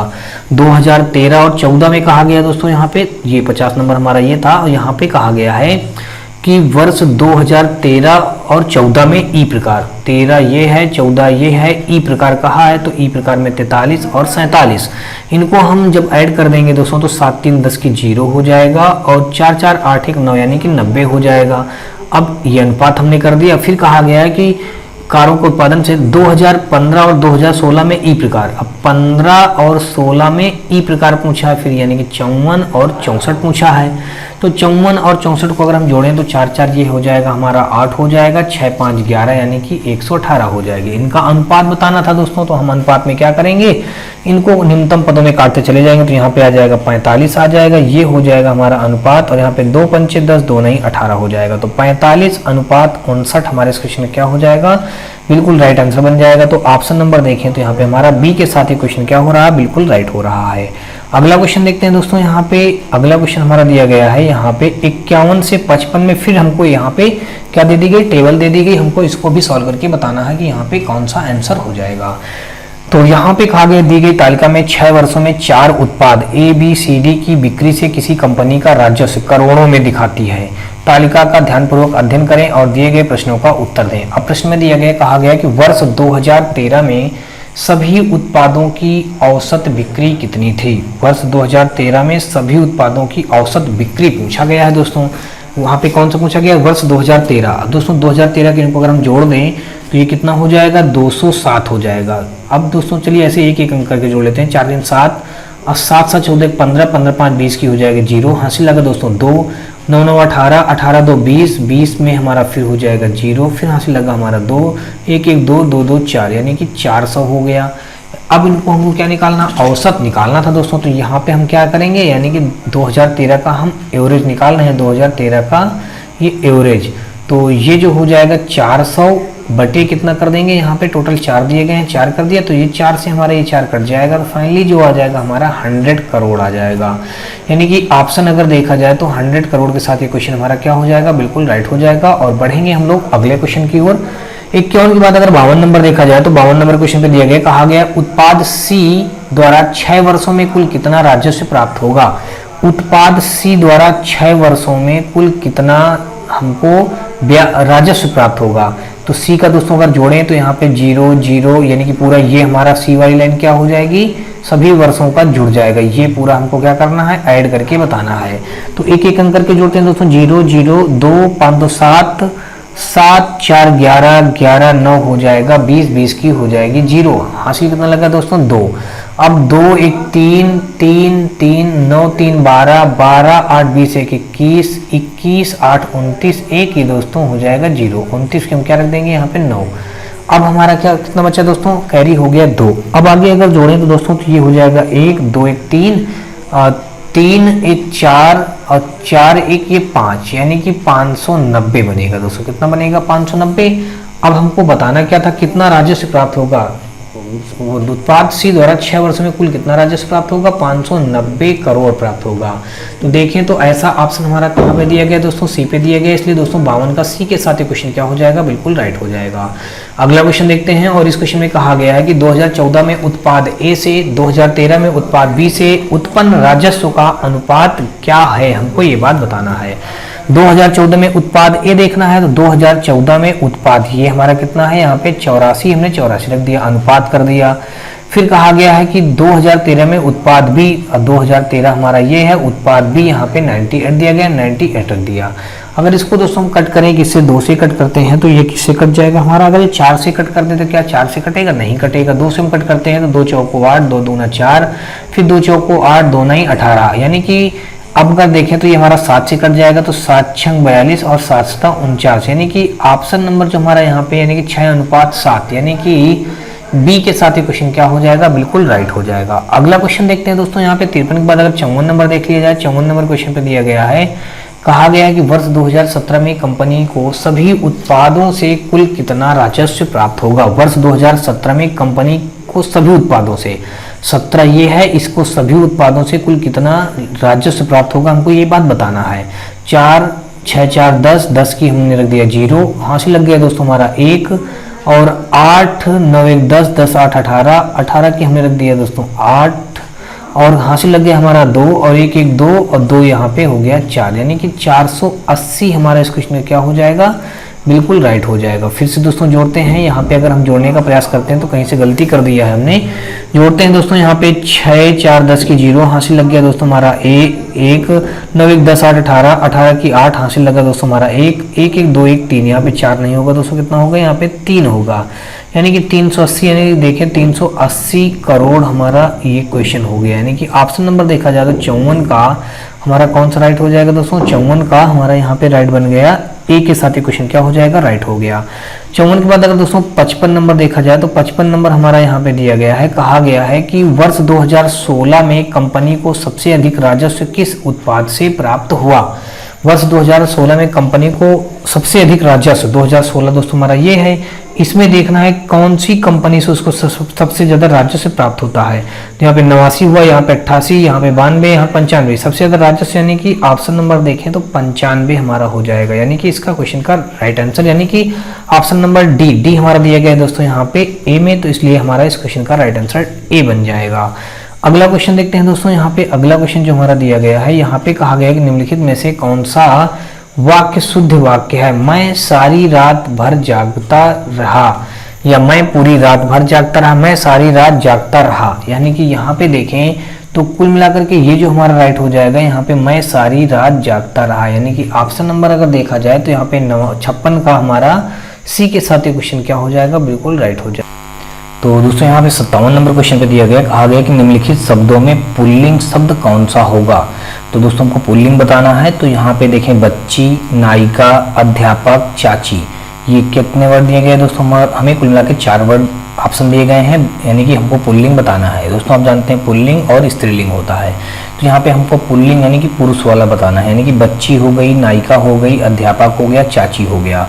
तो कुल मिला के दोस्तों अगर बच्ची देखें तो ये हमारा क्या है, स्त्रीलिंग है, नायिका भी हमारी स्त्रीलिंग है, चाची भी हमारी स्त्रीलिंग है, लेकिन अध्यापक शब्द जो है ये हमारा क्या हो जाएगा, पुल्लिंग हो जाएगा। यानी कि 57 का सी के साथ ये क्वेश्चन क्या हो जाएगा, बिल्कुल राइट हो जाएगा। अगला क्वेश्चन देखते हैं दोस्तों 58 नंबर, और 58 नंबर क्वेश्चन पे दिया गया है, कहा गया है कि निम्न शब्दों में समश्रुत भिन्नार्थक शब्द की पहचान करें। अब यहाँ पे दिया गया अली, आली का अर्थ यहाँ पे हमको बताना है कि समश्रुत भिन्नार्थक शब्द की पहचान करना है। यहाँ पे दिया गया अली और फिर आली। तो अब पहला ऑप्शन जो दिया गया है, एक अली का मतलब भंवरा बताया गया, दूसरा आली का मतलब सखी बताया गया है, और अगला दोस्तों मधुकर और सीधा बताया गया, फिर मधुमास और सखी बताया गया है, फिर निंकुज और प्रसून बताया गया। तो 58 नंबर का अगर दोस्तों देखें तो ये जो हमारा अली और आली शब्द दिया गया है, तो इनका अर्थ हो जाएगा, पहले अली का अर्थ हो जाएगा दोस्तों यहाँ पे भंवरा हो जाएगा, दूसरा आली का अर्थ हो जाएगा दोस्तों सखी हो जाएगा। यानी कि देखें तो 58 का हमारा ए के साथ ही क्वेश्चन क्या हो जाएगा, बिल्कुल राइट हो जाएगा। अगला क्वेश्चन देखेंगे दोस्तों 59 नंबर, और 59 नंबर क्वेश्चन पे दिया गया है, यहाँ पे कहा गया है कि कर्कश का विलोम नीचे दिए गए विकल्पों में से चुने। अब दोस्तों यहाँ पे जो कर्कश शब्द है इसका हमको विलोम बताना है। तो कुल मिला के दोस्तों अगर देखें तो कर्कश का हमारा जो विलोम बन जाएगा तो ये हो जाएगा दोस्तों, कर्कश का हो जाएगा हमारा कठोर, यानी कि कर्कश का जो होगा, नहीं दोस्तों यहाँ पे कर्कश का जो हो जाएगा ये मधुर के साथ हमारा क्वेश्चन हो जाएगा राइट। यानी कि कर्कश का जो विलोम बनेगा दोस्तों कौन सा बनेगा, मधुर हो जाएगा। अब दोस्तों अगर मैं आपको कठोर का विलोम बताऊं तो यहाँ पे कठोर का मैं लिख के दिखा दे रहा हूँ आपको कि कठोर का विलोम अगर हम जानेंगे तो कठोर का हो जाएगा दोस्तों यहाँ पे लचीला हो जाएगा। क्या हो जाएगा दोस्तों, लचीला। फिर अगर दोस्तों देखें यहाँ तो जो कृतघ्न लिखा है तो इसका विलोम अगर हम जाने तो क्या हो जाएगा, ये कृतघ्न का हो जाएगा हमारा, कृतघ्न लिखा है दोस्तों तो इसका हो जाएगा कृतघ्न हो जाएगा, यानी कि इस प्रकार लिख दिया जाएगा। फिर अगला दोस्तों लिखा है यहाँ पे विनम्र, तो अगर विनम्र का हम जाने कि इसका विलोम क्या हो जाएगा तो विनम्र का हो जाएगा दोस्तों यहाँ पे उदंड हो जाएगा। क्या हो जाएगा यहाँ पे, उदंड। यानी कि कुल मिला के हमको यहाँ से ये बात पता चली कि कर्कश का जो विलोम हुआ था वो हमारा सी ऑप्शन, यानी कि कर्कश का मधुर के साथ ये क्वेश्चन क्या हो जाएगा, बिल्कुल राइट हो जाएगा। अगला क्वेश्चन देखते हैं दोस्तों 59 के बाद अगर हम 60 नंबर देखें तो 60 नंबर क्वेश्चन पे दिया गया है, कहा गया है कि तथैव शब्द का संधि विच्छेद क्या होगा। यानी कि तथैव शब्द का संधि विच्छेद क्या होगा। तो दोस्तों आपको बता दूं कि तथैव शब्द का संधि विच्छेद होगा हमारा तथा धन का एव, ये होगा हमारा तथैव का संधि विच्छेद। तो दोस्तों अगर आप जाने कि ये कौन सी संधि होगी तो आपको बता दूं दोस्तों ये हो जाएगी यहाँ पे गुण संधि हो जाएगी। यानी कि देखें तो ऑप्शन नंबर हमारा कौन सा राइट हो रहा है दोस्तों, यहाँ पे डी के साथ ये क्वेश्चन क्या हो जाएगा, बिल्कुल राइट हो जाएगा। अगला क्वेश्चन देखेंगे दोस्तों हम लोग 61 नंबर, और 61 नंबर क्वेश्चन पे यहाँ पे दिया गया है, एक गद्यांश दिया गया है और इस पे पूछा गया है कि नीचे दिए गए गद्यांश को पढ़कर पूछे गए प्रश्नों के सबसे उपयुक्त उत्तर वाले विकल्प को चुनिए। तो दोस्तों एक हमारा एक गद्यांश लिखा है, चलिए मैं थोड़ा सा जल्दी से इसको पढ़ के आपको सुनाता हूँ। यहाँ पे लिखा है, चिनार वृक्ष का सामान्यतः मध्यम आकार के मध्यम से अधिक ऊंचे आकार के होते हैं। इनकी ऊंचाई 50 मीटर अथवा इससे भी अधिक हो सकती है। इसकी लकड़ी का घनत्व बहुत अधिक होता है तथा यह मजबूत और कठोर होती है। चिनार की लकड़ी सफेद होती है तथा इसे किनारे पीले अथवा लाल रंग के होते हैं। इसकी लकड़ी पर सरलता से पालिश की जा सकती है तथा रंग भी किया जा सकता है। इसकी लकड़ी ना तो आसानी से कटती है और ना आसानी से टूटती है, किंतु यह टिकाऊ भी नहीं होती है, अतः कीमती फर्नीचर आदि इससे नहीं बनाए जाते। फिर अगला पैसेज में दिया गया है दोस्तों, यहाँ पे चिनार वृक्ष का तना सुंदर और आकर्षक होता है। इस पर कांटे नहीं होते किंतु छूने पर यह खुरदुरा लगता है। चिनार वृक्ष के तने की छाल अधिकसित सी होती है तथा यह पहाड़ी बनकर झड़ती रहती है। इससे इसका तना सल्क वाला दिखाई देने लगता है। दोस्तों यहाँ पे दिखाई 2 बार लिखा है तो आपको यहाँ पे केवल एक ही दिखाई को समझेंगे, सल्क वाला दिखाई देने लगता है। इसके पुराने वृक्षों की छाल झड़ती नहीं है किंतु इसमें लंबी लंबी दरारें पड़ जाती हैं। चिनार वृक्ष की छाल का रंग घूसर हरा पर लिए घूसर अथवा सफेदी लिए हुए धूसर रंग का होता है। शरद ऋतु में चिनार का वृक्ष अपनी छाल का रंग बदलता है और नारंगी तथा नारंगीपन लिए सुनहरे रंग का हो जाता है। चिनार वृक्ष की शाखाएं कत्थई रंग की होती हैं तथा आसानी से नहीं टूटती, किंतु वृक्ष के बढ़ने के साथ ही ये नीचे झुकने लगती हैं और कभी कभी वृक्ष के नीचे से गुजरने वालों से टकराने लगती हैं। दोस्तों ये हमारा इतना सा पैसेज है। अब कुल मिला के आपको इसी पैसेज को ध्यान से पढ़ करके हमको क्या करना, इनके उत्तर देने हैं। पहला क्वेश्चन दिया गया हमको 61 से 65 तक के क्वेश्चनों के आंसर देने हैं। पहला यहाँ पे क्वेश्चन दिया गया, कहा गया कि चिनार की लकड़ी होती है। अब दोस्तों यहाँ पे कहीं हमको मिला था कि चिनार की लकड़ी जो होती है, यहाँ पे इसकी लकड़ी का घनत्व बहुत अधिक होता है, मजबूत और कठोर होती है। चिनार की लकड़ी सफेद होती है। यहाँ पे दोस्तों ये देखिए लिखा है चिनार की लकड़ी सफेद होती है, तो चिनार की लकड़ी होती है सफेद, यानी कि ऑप्शन नंबर देखेंगे तो 61 का हमारा ए के साथ ही क्वेश्चन क्या हो जाएगा, बिल्कुल राइट हो जाएगा। अगला क्वेश्चन अगर हम दोस्तों यहाँ पे देखें 61 के बाद 62 नंबर, तो 62 नंबर भी क्वेश्चन हमारा दिया गया है। कहा गया है कि इनमें से चिनार की लकड़ी का कौन सा गुण नहीं है, आसानी से नहीं टूटती, आसानी से पालिश हो जाती है, आसानी से कट जाती है, आसानी से नहीं कटती है। इसमें पूछा गया दोस्तों, ध्यान से पढ़िएगा, इनमें से चिनार की लकड़ी का कौन सा गुण नहीं है। कौन सा गुण नहीं है हमको ये बात बताना। आसानी से टूट जाती है, ये भी गुण है हमारा। आसानी से पालिश हो जाती है, ये भी गुण है, क्योंकि भी हमने पढ़ा था, हमको ये सब बातें मिली हैं। ये देखिए यहाँ पे लिखा, इसकी लकड़ी पर सरलता से पालिश की जा सकती है। ये देखिए फिर लिखा है आसानी से कट जाती है, आसानी से नहीं कटती। दोस्तों यहाँ पे लिखा है आसानी से नहीं कटती, तो ये भी हमारा इसका गुण है। यहाँ पे हमको कहीं दिया गया, ये लिखा है आसानी से टूटती है, किंतु ये टिकाऊ भी नहीं होती है और न आसानी से टूटती है, यानी कि आसानी से न टूटती यानी कटने का भी मतलब वही हुआ। फिर आगे यहाँ पे ये देखिए लिखा भी है दोस्तों, यहाँ पे ना तो आसानी से कटती है, तो यहाँ पे देखिए लिखा भी है दोस्तों आसानी से नहीं कटती है, लेकिन यहाँ पे देखें आसानी से कट जाती है, तो ये शब्द यहाँ पे इसका क्या हो जाएगा, डिफरेंट हो जाएगा। यानी कि देखें तो कुल मिला के हमारा यहाँ पे 62 का हमारा सी के साथ ही क्वेश्चन क्या हो जाएगा, बिल्कुल राइट हो जाएगा। कौन सा राइट होगा दोस्तों, 62 का सी के साथ। अगला क्वेश्चन देखेंगे दोस्तों 62 के बाद अगर हम 63 नंबर देखें तो 63 नंबर क्वेश्चन पे यहाँ पे दिया गया है, कहा गया चिनार का तना होता है भुरभुरा, कटीला, खुरदुरा और चिकना। तो यहाँ पे दोस्तों देख लीजिएगा, यहाँ पे लिखा चिनार वृक्ष का तना सुंदर और आकर्षक होता है, इस पर कांटे नहीं होते, किंतु छूने पर यह खुरदुरा लगता है। कैसा लगता है दोस्तों, खुरदुरा, यानी कि ऑप्शन नंबर हमारा यहाँ पे 63 का डी के साथ ये क्वेश्चन क्या हो जाएगा, बिल्कुल राइट हो जाएगा। अब अगर दोस्तों 63 के बाद अगर हम 64 नंबर देखें तो 64 नंबर क्वेश्चन पे हमारा दिया गया है, कहा गया है कि चिनार वृक्ष अपनी छाल का रंग कब बदलता है, बसंत में, सर्दी में, गर्मी में, बरसात में। तो दोस्तों यहाँ पे आपको अगर ध्यान से पढ़े होंगे तो यहाँ पे कहीं ना कहीं आपको मिला होगा कि जो चिनार वृक्ष के होते हैं ये अपना आसानी से रंग कब बदलते हैं दोस्तों, तो इस सर्दियों में, यानी कि सर्दी के मौसम में ये अपना रंग बदल लेते हैं। अब अगला क्वेश्चन अगर देखें दोस्तों 64 के बाद अगर हम 65 नंबर देखें तो 65 नंबर क्वेश्चन पे दिया गया है, यहाँ पे कहा गया है कि चिनार के वृक्ष की ऊंचाई होती है। तो दोस्तों अभी आपने पढ़ा है कि इनकी ऊंचाई 50 मीटर अथवा इससे भी अधिक होती है, 50 मीटर से अधिक, यानी कि ऑप्शन नंबर देखें तो 65 का सी के साथ ये क्वेश्चन क्या हो जाएगा, राइट हो जाएगा। अगला क्वेश्चन देखते हैं दोस्तों यहाँ पे, यानी कि अगला क्वेश्चन फिर अगला गद्यांश दे दिया गया दोस्तों। इस गद्यांश में भी हमको यानी कि 66 से 70 नंबर तक के क्वेश्चनों को बताना है, यानी कि यहाँ भी हमको 5 ही क्वेश्चन के जवाब देने हैं। तो यहाँ पे 66 नंबर क्वेश्चन के हम पहले गद्यांश को पढ़ लेते हैं। यहाँ पे गद्यांश में दोस्तों दिया गया है, कहा गया है कि सेवक प्रवृत्ति अपनाकर हम ऐसा अवश्य कर सकते हैं, अपने निस्वार्थ व्यक्तित्व और परहित कर्मों के बल पर हम हमेशा के लिए मानवीय जीवन हेतु उत्प्रेरणा बन सकते हैं। अनुपम मनुष्य जीवन को सद्गति प्रदान करने के लिए यह विचार नया नहीं है। ऐसे विचार सज्जन मनुष्यों के अंतर्मन में सदा उठते रहते हैं तथा इन्हें अपनाकर वे दुनिया में अमर भी हो गए। इस धारा पर स्थायी रूप में नहीं रहने पर भी ऐसे ही परिहितकारी कालांतर तक पूजे जाते रहेंगे। अमूल्य मनुष्य जीवन की सर्वश्रेष्ठ शिक्षा यही है, यही सीखकर मनुष्य का जीवन आनंदमय और समृद्धिशाली हो सकता है। यदि इस प्रकार मानव जीवन उन्नत होता है तो यह संपूर्ण संसार स्वर्गिक विस्तार ग्रहण कर लेगा। किसी भी मानव को आध्यात्मिकता का जो अंतिम ज्ञान मिलेगा वह भी यही शिक्षा देगा कि धर्म कर्म का उद्देश्य सत्कर्मों और सद्गुणों की ज्योति फैलाना ही है। तो दोस्तों ये हमारा पैसेज था। अब हमको क्या करना है, ये पैसेज तो हमने पढ़ लिया, लेकिन इसी पैसेज के आधार पे आपको क्या करना है, इन क्वेश्चनों के आंसर देने हैं।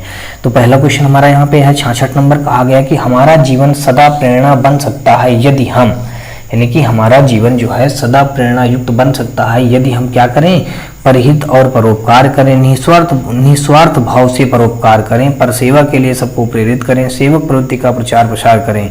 दोस्तों यहाँ पे ये शब्द दिया गया है, यानी कि सेवा प्रवृत्ति अपनाकर हम ऐसा अवश्य कर सकते हैं, अपने निस्वार्थ व्यक्तित्व और परहित कर्मों के बल पर हमेशा के लिए मानवीय जीवन हेतु उत्प्रेरणा बन सकते हैं।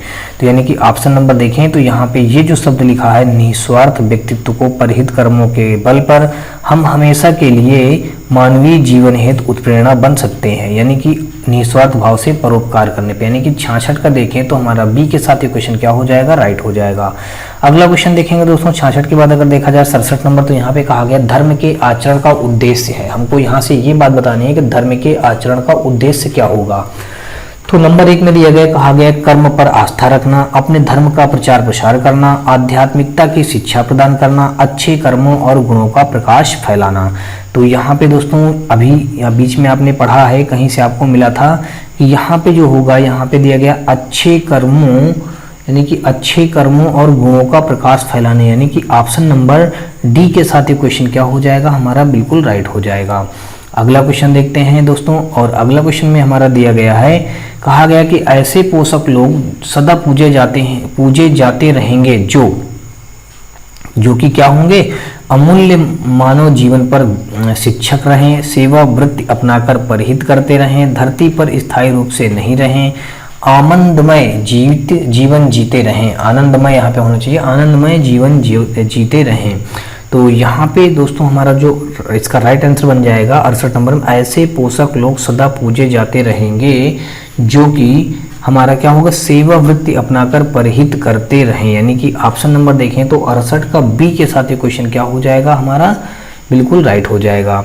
तो यहाँ पे देखिए ये लिखा हुआ है कि इन्हें अपनाकर दुनिया में अमर भी हो गए, इस धरा पर स्थायी रूप में नहीं रहेंगे, पर ऐसे परहितकारी कालांतर तक पूजे जाते हैं। यानी कि देखें तो ऑप्शन नंबर हमारा इसका बी के साथ ये क्वेश्चन क्या हो जाएगा, राइट हो जाएगा। अगला क्वेश्चन देखते हैं दोस्तों 68 के बाद अगर देखें 69 नंबर, तो यहाँ पे दिया गया है, कहा गया है कि अमूल्य मानव जीवन जीने के लिए सर्वश्रेष्ठ शिक्षा क्या है, निस्वार्थ व्यक्तित्व, सेवक प्रवृत्ति, परहितकारी, ये सभी।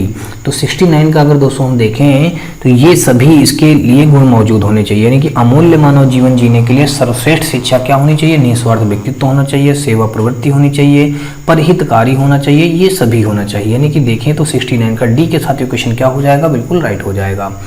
अगला क्वेश्चन देखते हैं दोस्तों 69 के बाद अगर देखें तो 70 नंबर हमारा क्वेश्चन हो जाएगा। यहाँ पे कहा गया है कि सज्जन मनुष्यों के अंतर मन में किस प्रकार के विचार सदा उठते रहते हैं।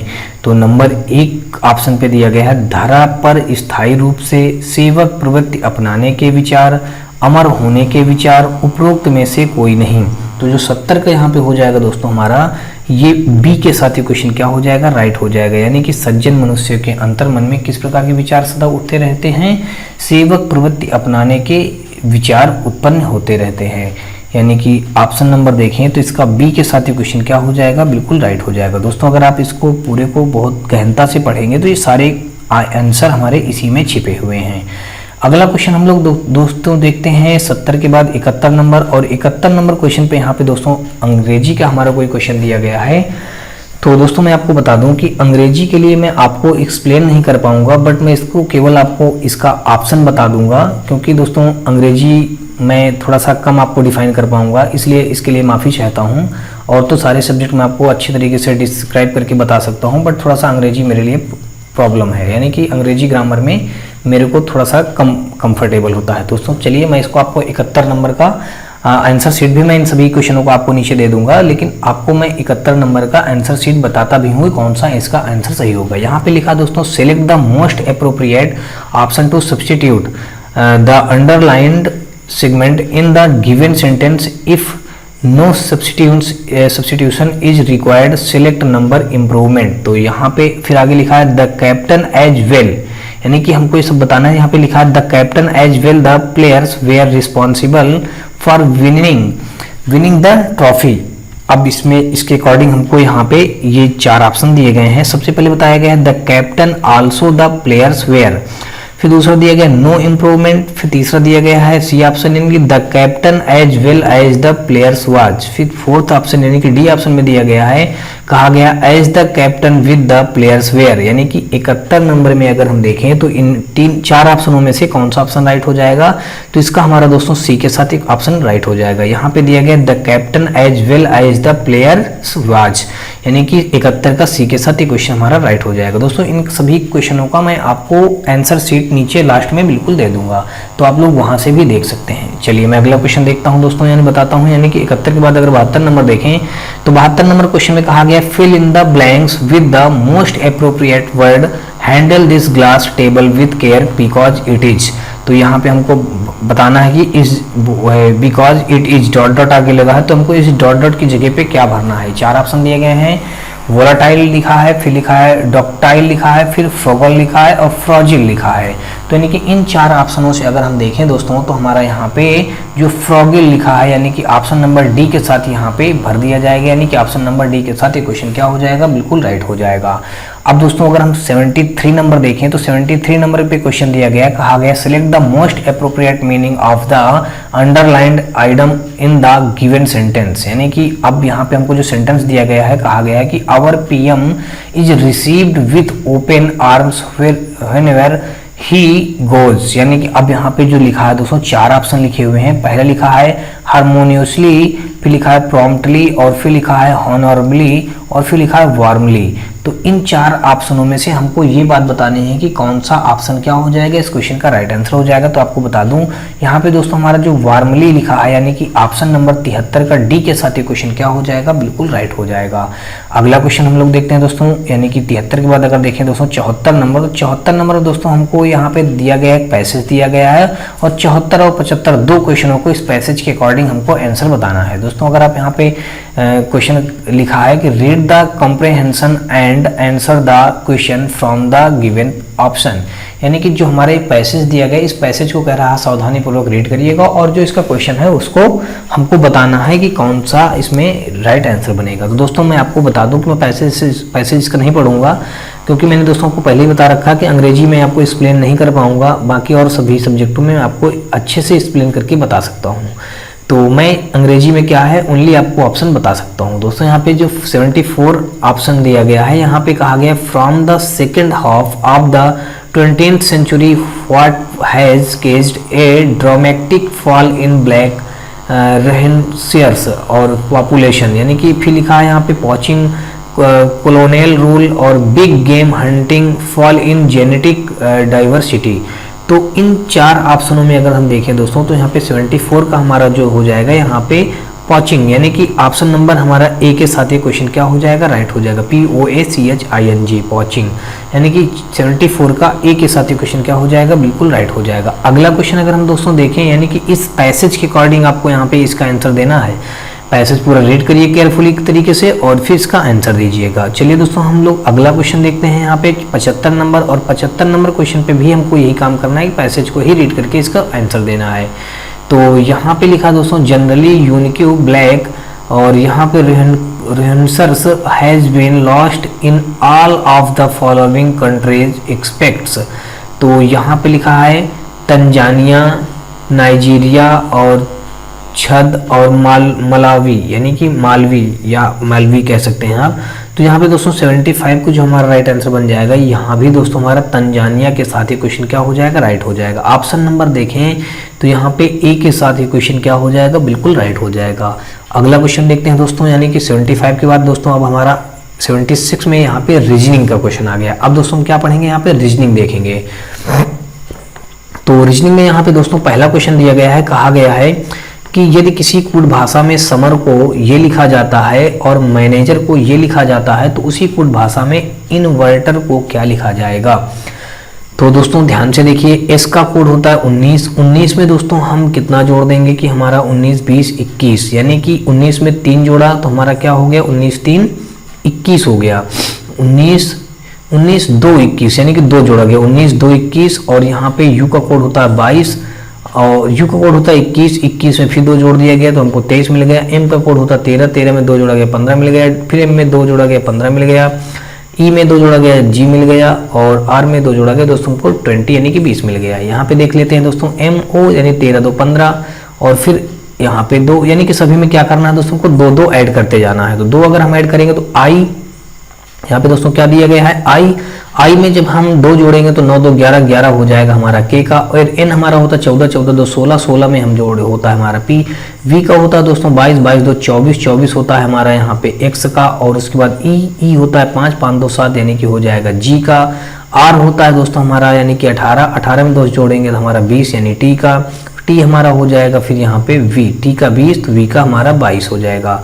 फिर आगे देखें तो ई का हो जाएगा 5 5 में हम कितना जोड़ दें दोस्तों हमारा 5 2 7 कितना हो जाएगा हमारा 7, तो 7 हमारा यहाँ पे हो जाएगा 7 हमारा होता है जी का, और आर होता है 18 2 20 यानी कि फिर टी का हो जाएगा। तो अब ऐसा देखें तो ऑप्शन हमारा कहाँ मिल रहा है के P x G T V G T, यानी कि ऑप्शन नंबर डी के साथ क्वेश्चन क्या हो जाएगा, बिल्कुल राइट हो जाएगा। अगला क्वेश्चन देखते हैं दोस्तों 76 के बाद अगर देखें तो 77 नंबर हमारा दिया गया है। यहाँ पे हमको कह रहा निम्नलिखित कथनों को सत्य मानकर चाहे वे ज्ञात तथ्य हों या भिन्न हों प्रतीत होते हों, बताइए नीचे दिए गए निष्कर्षों में से कौन सा निष्कर्ष कथनों का अनुसरण करता है, हमको ये बात बताना है। यहाँ पे बताया गया सभी घड़ी समय है, जितनी भी घड़ी होंगी कह रहा सारी घड़ियां क्या होंगी, समय हो जाएंगी। यही तो कहा दोस्तों सभी घड़ी, जितनी भी घड़ी हैं वो सभी घड़ी समय हो जाएंगी। तो हमने सभी घड़ी को क्या बना दिया, यहाँ पे समय बना दिया। फिर कहा गया कुछ समय मिनट है, समय का कुछ हिस्सा कह रहा मिनट है, तो हमने समय का ये कुछ हिस्सा हमने क्या बना दिया, यहाँ पे मिनट बना दिया। अब अगर निष्कर्ष देखें तो कहा गया सभी समय मिनट है, सभी समय, तो ये तो गलत कह दिया, समय का कुछ हिस्सा तो मिनट हो रहा है दोस्तों, यहाँ पे समय का कुछ हिस्सा मिनट हो रहा है, इसने तो कहा सभी समय मिनट है, तो दोस्तों इसने क्या कह दिया, गलत कह दिया। फिर अगला कहा है कि कुछ मिनट घड़ी है, मिनट का कुछ हिस्सा दोस्तों क्या है, घड़ी है। अब दोस्तों मिनट यहाँ तक है और घड़ी हमारा यहाँ है, तो मिनट और घड़ी का तो कोई संपर्क ही नहीं हो रहा, तो दोस्तों ये भी गलत हो जाएगा। तो यहाँ पे देखा जाए तो दोनों निष्कर्ष ना तो फर्स्ट और ना ही सेकंड अनुसरण करता है, यानी कि ऑप्शन नंबर 77 का हमारा डी के साथ ये क्वेश्चन क्या हो जाएगा, बिल्कुल राइट हो जाएगा। अगला क्वेश्चन देखते हैं दोस्तों 77 के बाद अगर देखा जाए 78 नंबर, तो 78 नंबर पे कहा गया कि अतुल रोहन से छोटा है। अब दोस्तों यहाँ पे क्या कहा गया, अतुल रोहन से छोटा है। तो सबसे पहले हम क्या करते हैं, यहाँ पे एक अतुल का नाम लिख लेते हैं, अतुल, और यहाँ पे हमने एक रोहन लिख लिया। अतुल जो भी होगा दोस्तों यहाँ पे मान लेते हैं हमने एक लाइन बना दिया, ये लीजिएगा। अब क्या करेंगे, कह रहा अतुल जो है रोहन से छोटा है, तो यानी कि मान लेते हैं रोहन इतना होगा तो अतुल इतना होगा, हमने अतुल को रोहन से छोटा बना दिया। अब आगे क्या कहा है, कहा गया परंतु मोहन से बड़ा है, यानी कि जो ये अतुल होगा वो रोहन से तो छोटा है लेकिन मोहन से बड़ा है, तो हमने यहाँ पे मोहन बना दिया, और मोहन से बड़ा है दोस्तों तो हमने ये यहाँ पे यानी कि मोहन से इसको अतुल को बड़ा कर दिया। फिर आगे देखें दोस्तों, तो आगे हमारा कहा गया है मोहन से बड़ा, सुमन मोहन से छोटी है। अब दोस्तों जो सुमन होगी यहाँ पे हमने मान लेते हैं सुमन कहीं होगी, तो सुमन कहा, सुमन जो होगी वो मोहन से छोटी है। क्या कहा दोस्तों, सुमन मोहन से छोटी नहीं है। अच्छा, यहाँ पे हमने आगे नहीं पढ़ा था दोस्तों, यहाँ पे कहा सुमन जो है मोहन से छोटी नहीं है। अब दोस्तों जो सुमन होगी मोहन से छोटी नहीं हो, इसका मतलब मोहन से बड़ी होगी, तो हमने मोहन से बड़ी बना दिया। फिर कहा है कि राकेश सुमन से छोटा है परंतु रोहन से बड़ा है। अब दोस्तों यहाँ पे राकेश एक नाम आ गया, तो हमने यहाँ पे राकेश लिख लिया। राकेश के बारे में कहा, राकेश जो है सुमन से छोटा है, राकेश जो है वो सुमन से छोटा है, हमने सुमन से छोटा कर दिया।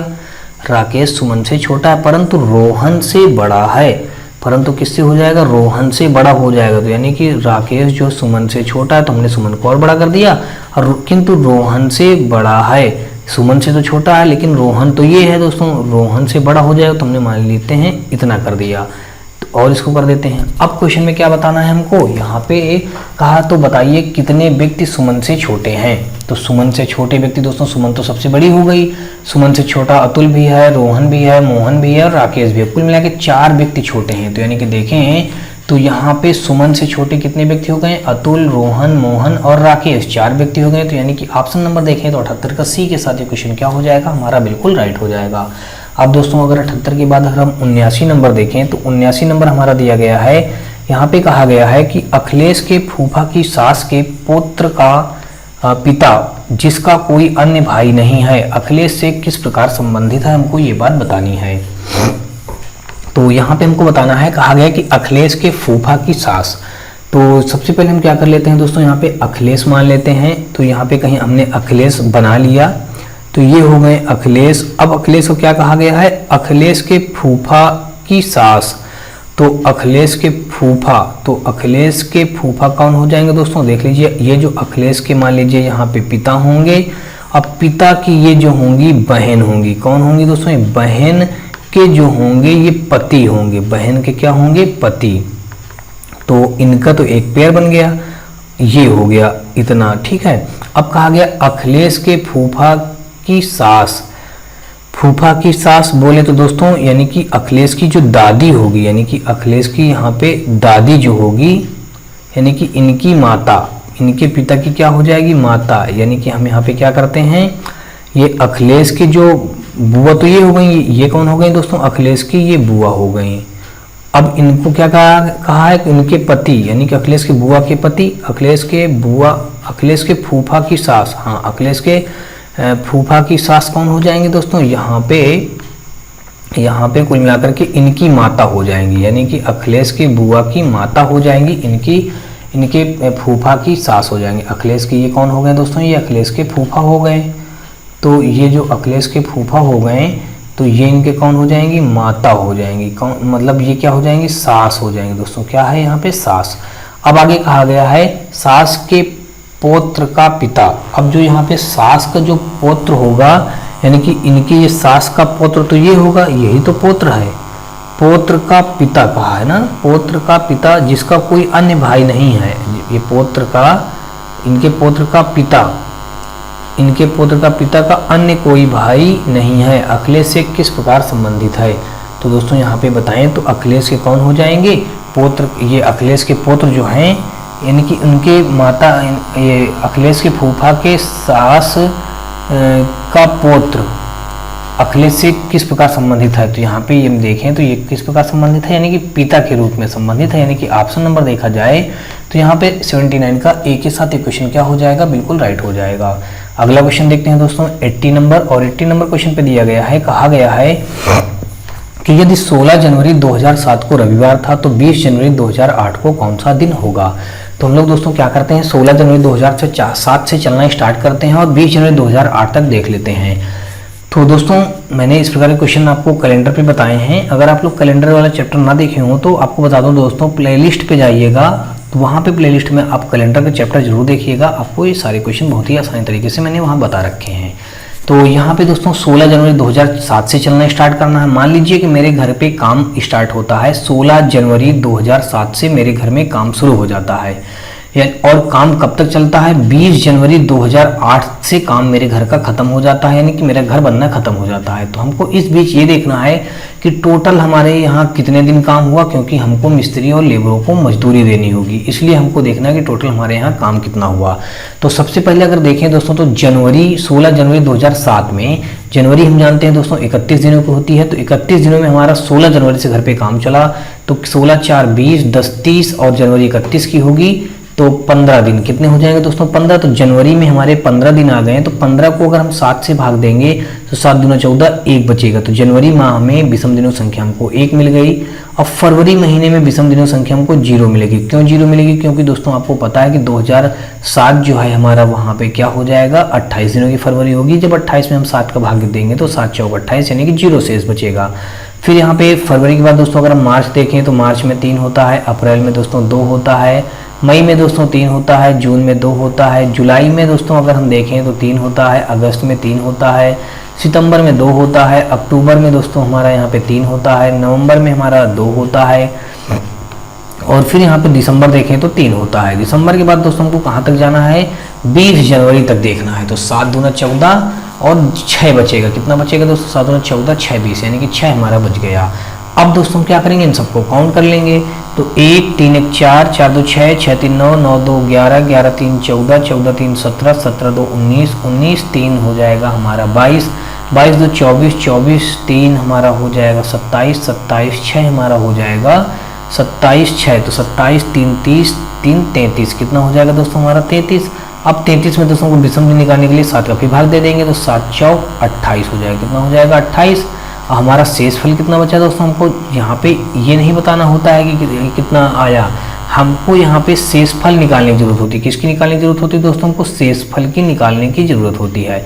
तो जब 7 चौक 28 बचा कितना हमारा यहाँ पे 3 2 5, यानी कि 7 चौक 28 और 29 30 और 3 2 5, 5 बचा दोस्तों। अब हम क्या कर देंगे 5 दिन आगे, क्योंकि हम दोस्तों 16 जनवरी 2007 से आगे ही तो जा रहे हैं, 20 जनवरी 2008 आगे बढ़ रहे हैं, तो इसलिए यहाँ पे हम क्या कर देंगे 5 दिन आगे। अब जब 5 दिन आगे जाएंगे दोस्तों तो हमारा कौन सा दिन यहाँ पे बता रखा था, रविवार। रविवार से 5 दिन जब आगे जाएंगे तो हमारा कौन सा दिन आ जाएगा, रविवार का सोमवार, मंगलवार, बुधवार, बृहस्पतिवार और शुक्रवार। कौन सा दिन आ जाएगा दोस्तों यहाँ पे हमारा शुक्रवार। हमारे इस क्वेश्चन में क्या हो जाएगा, बिल्कुल राइट आंसर बन जाएगा। तो ऑप्शन नंबर अगर देखा जाए तो कुल मिला के यहाँ पे कौन सा हमारा राइट हो जाएगा, डी के साथ ये क्वेश्चन क्या हो जाएगा, बिल्कुल राइट हो जाएगा। अगला क्वेश्चन देखते हैं दोस्तों 81 नंबर, और 81 नंबर पे यहाँ पे दोस्तों हमारा दिया गया है, यहाँ पे अब जीके वो हमारा जीएस से रिलेटेड या करंट अफेयर से रिलेटेड क्वेश्चन आ चुके हैं। यहाँ पे कहा किस देश ने वर्ष 2019 का डेविस कप खिताब जीता। दोस्तों यहाँ पे फ्रांस, स्पेन, क्रोएशिया और अर्जेंटीना। तो दोस्तों आपको बता दूं यहाँ पे जो हमारा राइट आंसर हो जाएगा दोस्तों, किस देश ने वर्ष 2019 का डेविस कप जीता था, तो वो देश है हमारा कौन सा दोस्तों, स्पेन है। यानी कि ऑप्शन नंबर देखें तो 81 का हमारा बी के साथ ही क्वेश्चन क्या हो जाएगा, बिल्कुल राइट हो जाएगा। अब अगर दोस्तों देखें तो ये तो स्पेन जो जीता था हमारा कब जीता है, 2019 में जीता है, ये बात आपको पता हो गई। अगर दोस्तों क्रोएशिया देखें तो क्रोएशिया हमारा जो है दोस्तों कब जीता था, ये 2018 में जीता था, यानी कि 1 वर्ष पहले इससे जीता था। फिर उसके बाद अगर देखें दोस्तों हमारा फ्रांस, तो फ्रांस हमारा 2017 में जीता था, और अर्जेंटीना देखें तो 2016 में जीता था। यानी कि ये बात आपको सारी पता चलेगी कौन सा, यानी कि किस देश ने वर्ष 2019 में डेविस कप के विजेताएं आपको 4 मालूम हो गए कि कौन कौन से कब जीते हैं। अगला दोस्तों देखते हैं यहाँ पे 81 के बाद अगर 82 नंबर देखें तो 82 नंबर हमारा ये दिया गया है। तो दोस्तों यहाँ पे 82 नंबर क्वेश्चन पे दिया गया है, कहा गया कि प्रसिद्ध संगीतकार उस्ताद जाकिर हुसैन किस संगीत वाद्य यंत्र से संबंधित हैं। हमको यहाँ पे क्वेश्चन में क्या बताना है दोस्तों, यानी कि जो ये प्रसिद्ध उस्ताद जाकिर हुसैन थे, प्रसिद्ध संगीतकार उस्ताद जाकिर हुसैन किस संगीत वाद्य यंत्र से संबंधित है, तबला से, बांसुरी से, सितार से, शहनाई से। तो दोस्तों आपको बता दूं कि यहाँ पे जो हमारा राइट आंसर हो जाएगा इसका हमारा 82 का ए के साथ, यानी कि तबला वादक थे। यानी कि जाकिर हुसैन जो थे ये क्या थे दोस्तों, तबला वादक थे। तबला वाद्य यंत्र से ये क्या थे, उस्ताद थे, यानी कि प्रसिद्ध थे। तो यानी कि 82 का हमारा देखा जाए तो ए के साथ ये क्वेश्चन क्या हो जाएगा, बिल्कुल राइट हो जाएगा।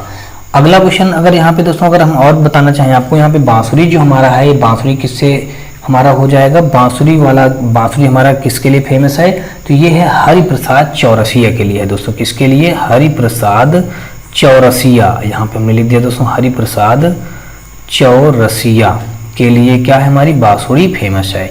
फिर दोस्तों यहाँ पे देखा जाए सितार, तो सितार हमारा जो यहाँ पे दिया गया है, ये सितार हमारा किसके लिए फेमस है दोस्तों, ये पंडित रविशंकर के लिए। किसके लिए है दोस्तों, पंडित रविशंकर के लिए है। तो यहाँ पे हमने क्या लिख दिया दोस्तों, रविशंकर लिख दिया, तो पंडित रविशंकर हमने लिख दिया, तो ये इसके लिए फेमस है। फिर अगर देखो दोस्तों तो यहाँ पे शहनाई एक शब्द हमारा बच रहा है, तो ये जो शहनाई है हमारा किससे हो जाएगा, उस्ताद बिस्मिल्लाह खां। ये किसके लिए है दोस्तों, ये हमारा उस्ताद बिस्मिल्लाह खां, आपने नाम सुना होगा दोस्तों, बिस्मिल्लाह खां के लिए क्या है हमारा फेमस है, बिस्मिल्लाह खां। अब तो दोस्तों आपको पता चल ही गया होगा कि जो जाकिर हुसैन थे वो तबला से संबंधित थे, बांसुरी हमारा हरिप्रसाद चौरसिया के लिए है, और सितार हमारा पंडित रविशंकर के लिए है, और शहनाई जो है उस्ताद बिस्मिल्लाह खां के लिए है। अगला क्वेश्चन देखते हैं दोस्तों 82 के बाद अगर देखा जाए तो 83 नंबर हमारा यहाँ पे दिया गया, श्रमिक दिवस मनाया जाता है, कौन सी तारीख को मनाया जाता है दोस्तों, यहाँ पे नंबर 1 ऑप्शन दिया गया है 11 जुलाई, 1 मई, 25 जनवरी और 1 अगस्त। तो दोस्तों आपको बता दूं कि 83 का हमारा यहाँ पे 1 मई, यानी कि 83 का बी के साथ क्वेश्चन क्या हो जाएगा, बिल्कुल राइट हो जाएगा। अब अगर दोस्तों अगर आप जानना चाहें कि 11 जुलाई को क्या होता है, तो दोस्तों आपको बता दूं कि 11 जुलाई को हमारा क्या होता है, यहाँ पे विश्व जनसंख्या दिवस होता है। क्या होता है दोस्तों, यहाँ पे विश्व जनसंख्या दिवस होता है, यानी कि 1 मई हमारा क्या हो जाएगा, श्रमिक दिवस होता है, और 11 जुलाई हमारा विश्व जनसंख्या दिवस होता है। अगला क्वेश्चन देखते हैं दोस्तों 84 नंबर, और 84 नंबर क्वेश्चन पे हमारा दिया गया है, कहा गया कि लक्षद्वीप की राजधानी क्या है। अब दोस्तों जो लक्षद्वीप है हमारा, इसकी राजधानी बतानी है कि लक्षद्वीप की राजधानी क्या हो जाएगा। नंबर 1 में दिया गया लेह, दूसरे नंबर पे दिया गया दमन और तीसरे नंबर पे दिया गया कवरत्ती और फिर चंडीगढ़ दिया गया। दोस्तों आपको बता दूं कि लक्षद्वीप की राजधानी यहाँ पे कवरत्ती हो जाएगा, यानी कि ऑप्शन नंबर हमारा सी के साथ ये क्वेश्चन क्या हो जाएगा, बिल्कुल राइट हो जाएगा। लेह की अगर राजधानी देखें दोस्तों तो आप जानते होंगे इसका क्या होता है, लद्दाख होता है। क्या होता है दोस्तों, लद्दाख। और फिर अगर दोस्तों यहाँ पे देखें लद्दाख ऐसे लिखा जाएगा लद्दाख। और दमन का जो होता है दोस्तों यहाँ पे ये हो जाएगा दमन द्वीप का हमारा हो जाएगा दमन दादरा एवं नगर हवेली, इसका होता है दोस्तों दमन। और फिर यहाँ पे देखें दोस्तों तो दादरा और फिर यहाँ पे हमारा हो जाएगा नगर हवेली। तो ये हमारा हो जाएगा इन इसके सबके लिए हो जाएगा। फिर दोस्तों कवरत्ती तो आपको पता ही होगा कि लक्षद्वीप की राजधानी है। अगला क्वेश्चन देखते हैं दोस्तों यहाँ पे 85 नंबर और 85 नंबर क्वेश्चन पे दिया गया, कहा गया ओणम किस राज्य का प्रमुख त्योहार है। तो दोस्तों आपको बिना सोचे समझे आपको पता ही होगा ओणम किस राज्य का प्रमुख त्योहार या फेमस त्योहार है, केरल का है दोस्तों। 85 का देखा जाए तो ए के साथ ही क्वेश्चन क्या हो जाएगा, बिल्कुल राइट हो जाएगा। दोस्तों आपको बता दूं कि ओणम जो त्योहार है केरल में किस लिए मनाया जाता है। तो दोस्तों आपको बता दूं कि वहां पे एक राजा बलि थे। कौन थे दोस्तों, यहाँ पे राजा बलि थे। उनके स्वागत के लिए ये क्या है, ओणम का त्योहार मनाया जाता है। राजा बलि के स्वागत के लिए ये किया गया था, यानी कि स्वागत के लिए, यानी कि क्या था, ओणम का त्योहार फेमस हुआ। यानी कि राजा बलि नाम के राजा थे, बलि नाम के, और उनके स्वागत सत्कार के लिए क्या हुआ, वहां पे ओणम का त्योहार फेमस हुआ। अगला क्वेश्चन देखते हैं दोस्तों 85 के बाद अगर हम 86 नंबर देखें तो 86 नंबर क्वेश्चन हमारा दिया गया, कहा गया चश्मा ए शाही कहाँ स्थित है। आगरा में, श्रीनगर में, कोलकाता में, लखनऊ में। तो चश्मा ए शाही कहाँ पे स्थित है, तो यहाँ पे 4 ऑप्शन हमको पता थे दोस्तों। यहाँ पे अगर देखा जाए तो चश्मा ए शाही हमारा कहाँ पे हो जाएगा दोस्तों, श्रीनगर हो जाएगा। इस क्वेश्चन का दोस्तों राइट आंसर क्या बन जाएगा यहाँ पे हमारा, श्रीनगर, यानी कि बी के साथ ही क्वेश्चन क्या हो जाएगा, बिल्कुल राइट। चश्मा ए शाही कहाँ स्थित है, श्रीनगर में। अब दोस्तों आपको यहाँ पे मैं बता दूं कि जो हमारा आगरा दिया गया, आगरा किस लिए फेमस है, तो यहाँ पे आगरा में हमारा क्या है, ताजमहल है। क्या है दोस्तों, ताजमहल है। और कोलकाता में दोस्तों क्या है, यहाँ पे हावड़ा ब्रिज है। क्या है दोस्तों, यहाँ पे हावड़ा ब्रिज है। किस लिए फेमस है, हावड़ा ब्रिज के लिए। और लखनऊ हमारा दोस्तों हम जानते हैं क्या है, हमारा नवाबों का शहर है। ये लखनऊ क्या है, नवाबों का शहर इसको बोला जाता है, नवाबों का शहर। हमको बस यानी कि चश्मा ए शाही कहाँ स्थित है यही बताना था दोस्तों। चश्मा ए शाही कहाँ स्थित है दोस्तों, श्रीनगर में स्थित है। अब दोस्तों मैं आपको बता दूं कि जो चश्मा ए शाही ये है क्या चीज़, ये आपको बता दूं क्या है, एक गार्डन है, यानी कि एक बगीचा है। और इस बगीचे का दूसरा नाम अगर आप जानना चाहें, यानी कि चश्मा ए शाही जो ये है क्या है, चश्मा ए शाही, तो आप लोग जान लीजिए आज कि ये क्या है, चश्मा ए शाही एक प्रकार का क्या है, गार्डन है, यानी कि बगीचा। बगीचा भी हमने लिख दिया दोस्तों, यानी कि हमारा क्या है, बगीचा। अब दोस्तों इसी का दूसरा अगर नाम जानना चाहेंगे तो इसका नाम है रॉयल स्प्रिंग, यानी कि ये जो हमारा चश्मा ए शाही का दूसरा नाम, यानी कि इसका जो है दूसरा नाम अगर आप जानना चाहें तो इसका नाम दोस्तों क्या है, दूसरा हमने क्या बताया यहाँ पे है दोस्तों, रॉयल स्प्रिंग, यानी कि रॉयल स्प्रिंग इसका दूसरा नाम है। यानी कि ऑप्शन नंबर देखा जाए तो यहाँ पे हमारा 86 का बी बिल्कुल राइट हो जाएगा। और आगे बढ़ते हैं हम लोग दोस्तों इस क्वेश्चन में 87 क्वेश्चन नंबर की ओर। यहाँ पे लिखा है कि पद्मावत के लेखक कौन है, मलिक मोहम्मद जायसी, अबुल फजल, कालिदास, अल-बरूनी। अब यहाँ पे दोस्तों अगर हम देखें तो 86 के बाद 87 नंबर जो हमारा क्वेश्चन दिया गया है, तो 87 का हमारा यहाँ पे पद्मावत के लेखक हो जाएंगे मलिक मोहम्मद जायसी। कौन हो जाएंगे दोस्तों 87 के, मलिक मोहम्मद जायसी। इस क्वेश्चन का क्या हो जाएगा, बिल्कुल राइट हो जाएगा। पद्मावत के लेखक मलिक मोहम्मद जायसी हो जाएंगे। अब अगर दोस्तों आप जाने कि अबुल फजल ये किस लिए फेमस है, यानी कि इनकी लिखी हुई पुस्तक क्या है, जैसे पद्मावत मलिक मोहम्मद जायसी ने लिखा, तो अबुल फजल ने क्या लिखा था दोस्तों, आपको बता दूं अबुल फजल ये भी पेपर में पूछा जाता है, आईने, यानी कि इसने लिखा था आईने अकबरी लिखा था, आईने अकबरी लिखा था। कौन दोस्तों यहाँ पे, अबुल फजल। दोस्तों कालिदास के बारे में अगर जाने तो कालिदास हमारे रघुवंशम, यानी कि कालिदास ने क्या लिखा था दोस्तों, रघुवंशम, तो हमने यहाँ पे लिख दिया रघुवंशम। अब दोस्तों अगर देखें यहाँ पे अल-बरूनी जो लिखा है ये क्या है दोस्तों, इन्होंने क्या लिखा था, तो इन्होंने लिखा था किताब, यानी दोस्तों देखिए तो किताब उल हिंद, यानी कि इन्होंने ये लिखा था। दोस्तों ये सारे पूछे जा सकते हैं आपके एग्जाम में, यानी कि पद्मावत के लेखक आपको पता हो गया मलिक मोहम्मद जायसी हो जाएंगे। अगर कभी पूछ ले कि अबुल फजल जो है हमारा, इसको किसने लिखा था? आईन अकबरी ने लिखा था।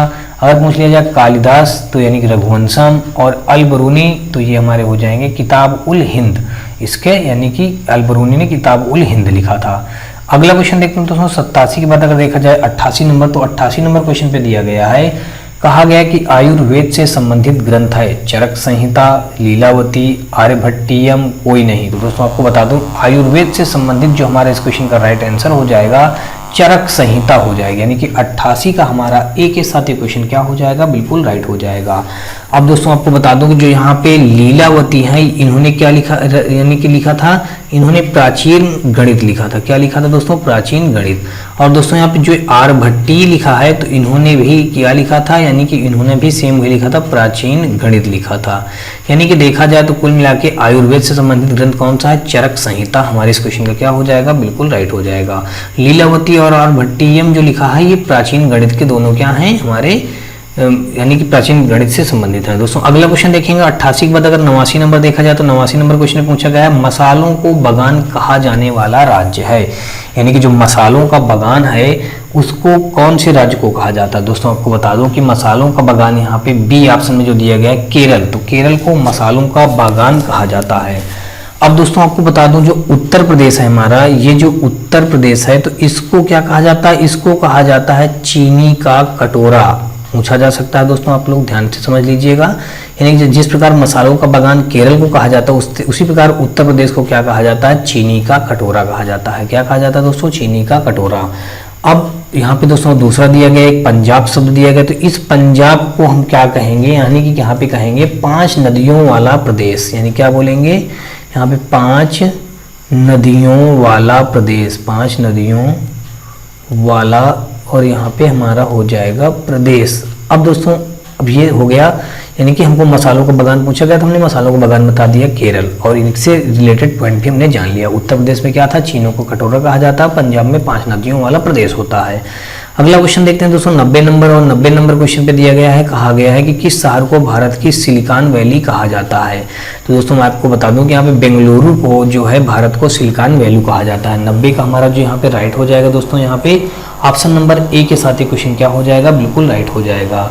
अब दोस्तों यहाँ पे जो उदयपुर लिखा है, मैं आपको उदयपुर के बारे में थोड़ा सा बता दूं। उदयपुर नैनीताल क्या होता है? ये हमारा झीलों का क्या है दोस्तों? झीलों का शहर होता है दोस्तों। क्या होता है? झीलों का यहाँ पे ये शहर है। और दूसरा जो हमारा यहाँ पे नैनीताल लिखा हुआ दोस्तों, और यहाँ पे नैनीताल हमारा क्या है? यहाँ पे नैनीताल तो हमारा दोस्तों कुल मिलाकर क्या हो जाएगा? यहाँ पे यानी कि उदयपुर और नैनीताल दोनों को हमारा झीलों का शहर हो जाएगा। ये नैनीताल में भी हमारा क्या है? इसको भी हम झीलों का शहर बोलते हैं। झीलों का, यानी कि झीलों का यहाँ पे हो जाएगा शहर हो जाएगा। अब लखनऊ दोस्तों यहाँ पे जो लिखा है, अब लखनऊ का यहाँ पे मतलब क्या हो जाएगा दोस्तों? तो लखनऊ हो जाएगा नवाबों का शहर हो जाएगा। क्या हो जाएगा दोस्तों?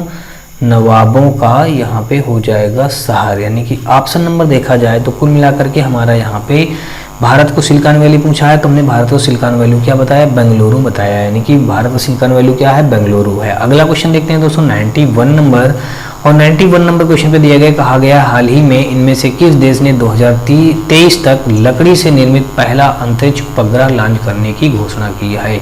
भारत ने, जापान ने, अमेरिका ने, चीन ने? तो आपको दोस्तों मैं बता दूं कि हाल ही में इनमें से किस देश ने 2023 तक लकड़ी से निर्मित पहला अंतरिक्ष उपग्रह लॉन्च करने की घोषणा की थी?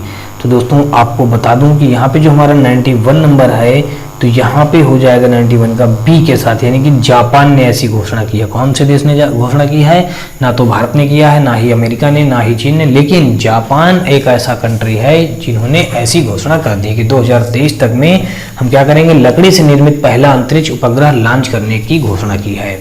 अगला क्वेश्चन देखते हैं दोस्तों यहाँ पे 91 के बाद अगर देखा जाए 92 नंबर, तो 92 नंबर क्वेश्चन पे दिया गया, कहा गया कि पाल्वो सीजर जो कि 91वें IFFI की इंटरनेशनल जूरी का चेयरमैन चुना गया, किस देश से संबंधित है दोस्तों? जापान से, भारत से, अमेरिका से, अर्जेंटीना से? तो दोस्तों आपको बता दूं कि यहाँ पे जो हमारे इस क्वेश्चन का राइट आंसर बन जाएगा डी के साथ, यानी कि अर्जेंटीना हमारे इस क्वेश्चन का क्या हो जाएगा? बिल्कुल राइट आंसर हो जाएगा। अगला क्वेश्चन देखते हैं दोस्तों 92 के बाद अगर देखें तो 93 नंबर हमारा दिया गया, कहा गया कि निम्न में से किस देश ने मलाला यूसुफजई होना चाहिए, मलाला यूसुफजई स्कॉलरशिप एक्ट पारित किया? भारत ने, पाकिस्तान ने, अफगानिस्तान या यूएसए ने? यानी कि 93 का देखा जाए दोस्तों तो आपको बता दूं कि निम्न में से किस देश ने मलाला यूसुफजई स्कॉलरशिप एक्ट पारित किया, तो वो कौन सा देश है हमारा दोस्तों यहाँ पे? वो है यूएसए के द्वारा है। यानी कि ऑप्शन नंबर देखें तो 93 का हमारा डी के साथ क्वेश्चन क्या हो जाएगा? बिल्कुल राइट हो जाएगा। अगला क्वेश्चन देखते हैं दोस्तों 94 नंबर, और 94 नंबर क्वेश्चन पर दिया गया, कहा गया कि माइक्रोसॉफ्ट ने हाल ही में कहाँ अपने नए इंडिया डेवलपमेंट सेंटर की सुविधा आरंभ करने की घोषणा की है? माइक्रोसॉफ्ट ने हाल ही में कहाँ अपने नए इंडिया डेवलपमेंट सेंटर की सुविधा आरंभ करने की घोषणा की है? तो यहाँ पे दोस्तों अगर देखें 94 का जो हमारा हो जाएगा नोएडा हमारे इस क्वेश्चन में क्या हो जाएगा? बिल्कुल राइट आंसर बन जाएगा। तीसरा बेंगलुरु और हैदराबाद क्या है दोस्तों? यहाँ पे क्या था हमारा? यहाँ पे हाल ही में अपने नए इंडिया डेवलपमेंट सेंटर की सुविधा आरंभ करने की घोषणा किसने की? यहाँ पे नोएडा ने किया है दोस्तों। अगला क्वेश्चन देखते हैं दोस्तों 94 के बाद 95 नंबर देखा जाए तो यहाँ पे कहा गया कि भारत जापान की एक्ट ईस्ट फोरम की हाल ही में कौन सी बैठक का आयोजन किया गया है? दोस्तों दूसरा आयोजन किया गया, तीसरा, चौथी और 5वीं कौन सा किया गया है? तो 95 का अगर देखा जाए दोस्तों तो यहाँ पे हमारा ये 5वां आयोजन हुआ है। भारत जापान की एक्ट ईस्ट फोरम की हाल ही में कौन सी बैठक का आयोजन किया गया है दोस्तों? बैठक का नाम 5वीं बैठक है। यानी कि 95 का हमारा डी के साथ क्वेश्चन क्या हो जाएगा? बिल्कुल राइट हो जाएगा। तो दोस्तों आई होप आपको ये सारे क्वेश्चन समझ में आ रहे होंगे। फिर भी दोस्तों आपको बता दूं कि यदि आपको किसी भी क्वेश्चन में किसी प्रकार कोई डाउट हो तो आप मुझे कमेंट बॉक्स में कमेंट करके बताएं। और दोस्तों यदि आप यूपी ट्रिपल एससी से रिलेटेड किसी भी वैकेंसी के लिए आने वाली एग्जाम जो है यूपी ट्रिपल एससी के बाद यानी कि लेखपाल, कानूनगो, तहसीलदार, लेखपाल, कानूनगो, और उसके बाद दोस्तों आपको बता दूं कि वीडियो, ये सारी वैकेंसियां अभी जल्द ही आने वाली हैं। यानी कि पीईटी के एग्जाम के बाद ये आ जाएंगे। तो दोस्तों अगर आप इन सब चीज़ों की तैयारी कर रहे हैं तो आप हमारी सीरीज से साथ हमारी वीडियोस जुड़ना बिल्कुल भूलिएगा, क्योंकि दोस्तों बता दो कि आने वाले एग्जाम यूपी ट्रिपल एससी का जो प्री एग्जाम होना है यानी कि पीईटी होना है, उसके लिए ये सीरीज हमारी बेहद ही महत्वपूर्ण साबित होगी। तो दोस्तों अगर आपको ये वीडियो सीरीज हमारी पसंद आए तो आप हमारी वीडियो को लाइक करिएगा, अपने दोस्तों में ज़्यादा से ज़्यादा शेयर करिएगा। और हाँ दोस्तों अगर आप चैनल पर पहली बार आए हो तो चैनल को सब्सक्राइब कर बेल घंटी जरूर दबा लीजिएगा। और देखते हैं हम लोग दोस्तों 95 के बाद अगर 96 नंबर देखा जाए तो दोस्तों 96 नंबर में दिया गया, कहा गया वैक्सीन मैत्री पहल किस देश द्वारा आरंभ की गई? वैक्सीन मैत्री पहल किस देश द्वारा आरंभ की गई? दोस्तों हाल ही में जैसे आप जानते हैं कि कोविड-19 वाला सिस्टम जो चल रहा है उसी से बचाव के लिए वैक्सीन मैत्री पहल किस देश द्वारा आरंभ की गई थी? तो 96 का देखें तो हमारा यहाँ पे भारत देश के द्वारा यानी कि इसको शुरुआत दी गई थी। भारत देश हमारा क्या है? यानी कि इन्होंने ही वैक्सीन मैत्री पहल ने शुरू की थी। यानी कि 96 का देखा जाए तो डी के साथ ये क्वेश्चन क्या हो जाएगा? बिल्कुल राइट हो जाएगा। अगला क्वेश्चन देखते हैं दोस्तों 96 के बाद 97 नंबर देखा जाए, और यहाँ पे कहा गया कि गणतंत्र दिवस 2021 परेड में किस प्रदेश की झांकी ने पहला पुरस्कार जीता? अब दोस्तों जो गणतंत्र दिवस हमारा 2021 में निकल चुका है, इसकी परेड में किस प्रदेश की झांकी ने पहला पुरस्कार जीता? दोस्तों अब यहाँ पे पहला पुरस्कार जो जीता हमको वो बात बतानी है, यहाँ पे यही बात पूछी गई। तो दोस्तों अगर आपको बता दूं कि यहाँ पे जो 4 ऑप्शन दिए गए उत्तराखंड, त्रिपुरा, उत्तर प्रदेश और गुजरात, इन्हीं 4 में से क्या हो जाएगा? एक हमारा ऑप्शन क्या हो जाएगा? बिल्कुल राइट हो जाएगा। तो दोस्तों मैं आपको यहाँ पे बता दूं कि वो हमारा देश कौन सा है दोस्तों? उत्तर प्रदेश, यानी कि हमारा खुद का अपना राज्य। यानी कि गणतंत्र दिवस 2021 परेड में किस प्रदेश की झांकी ने पहला पुरस्कार जीता? तो दोस्तों वो हमारा उत्तर प्रदेश है। अब दोस्तों आपको बता दूं कि यहाँ पे जो हमारा यहाँ पे 97 का तो हमारा किसके सी के साथ एक क्वेश्चन हो गया, राइट। अब अगर त्रिपुरा की बात करें दोस्तों तो ये उत्तर प्रदेश का दोस्तों प्रथम स्थान है, त्रिपुरा का हमारा द्वितीय स्थान है, और उत्तराखंड का देखें तो दोस्तों यह हमारा तृतीय स्थान है। बस दोस्तों पुरस्कार जो वितरित होते हैं दोस्तों फर्स्ट, सेकंड, थर्ड में ही वितरित होते हैं, इसलिए दोस्तों फोर्थ की कोई जरूरत ही नहीं है। अब 97 के बाद दोस्तों अगर हम देखें 98 नंबर, तो 98 नंबर के क्वेश्चन पे दिया गया, कहा गया है ईपिक क्या है? डिजिटल वोटर कार्ड है, डिजिटल आधार कार्ड है, डिजिटल ड्राइविंग लाइसेंस है, डिजिटल पैन कार्ड है। तो दोस्तों आपको बता दूं कि ईपिक जो है डिजिटल वोटर कार्ड है। क्या है दोस्तों? डिजिटल वोटर कार्ड, यानी कि 98 का हमारा ए के साथ ही क्वेश्चन क्या हो जाएगा? बिल्कुल राइट हो जाएगा। अगला क्वेश्चन देखते हैं दोस्तों 98 के बाद अगर देखा जाए तो 99 नंबर जो हमारा दिया गया है यहाँ पे 99 नंबर में कहा गया कि national company law appellate tribunal की बेंच कहाँ खोली गई थी। फिर से दोस्तों क्या क्वेश्चन पढ़िएगा और यहाँ पे ध्यान दीजिएगा। कहा गया कि नेशनल कंपनी ला अपीलेट ट्रिब्यूनल की बेंच कहाँ खोली गई है। लखनऊ, चेन्नई, पुणे और चंडीगढ़। तो दोस्तों आपको बता दूं कि यहाँ पे 99 का जो हमारा हो जाएगा यहाँ पे चेन्नई के साथ ये क्वेश्चन क्या हो जाएगा, बिल्कुल राइट हो जाएगा, यानी कि सी के साथ हमारा ऑप्शन बिल्कुल राइट हो गया। अगला क्वेश्चन देखते हैं दोस्तों 99 के बाद अगर हम देखें 90 नंबर, तो 99 के बाद दोस्तों हम 100 नंबर देखेंगे। दोस्तों कौन सा देखेंगे, 100 नंबर देखेंगे। तो 100 नंबर क्वेश्चन पे दिया गया है, कहा गया है कि निम्न में से कौन व्यक्ति हाल ही में रेलवे बोर्ड के नए चेयरमैन और सीईओ बने हैं। तो दोस्तों आपको बता दूं कि दिनेश कृपाल, राघव प्रसाद, सुनील शर्मा और सुखदेव सिंह। तो यहाँ पे अगर देखा जाए तो सुनील शर्मा अभी हाल ही में बने हैं, यानी कि 100 का अगर देखा जाए तो सी के साथ ये क्वेश्चन क्या हो जाएगा, बिल्कुल राइट हो जाएगा।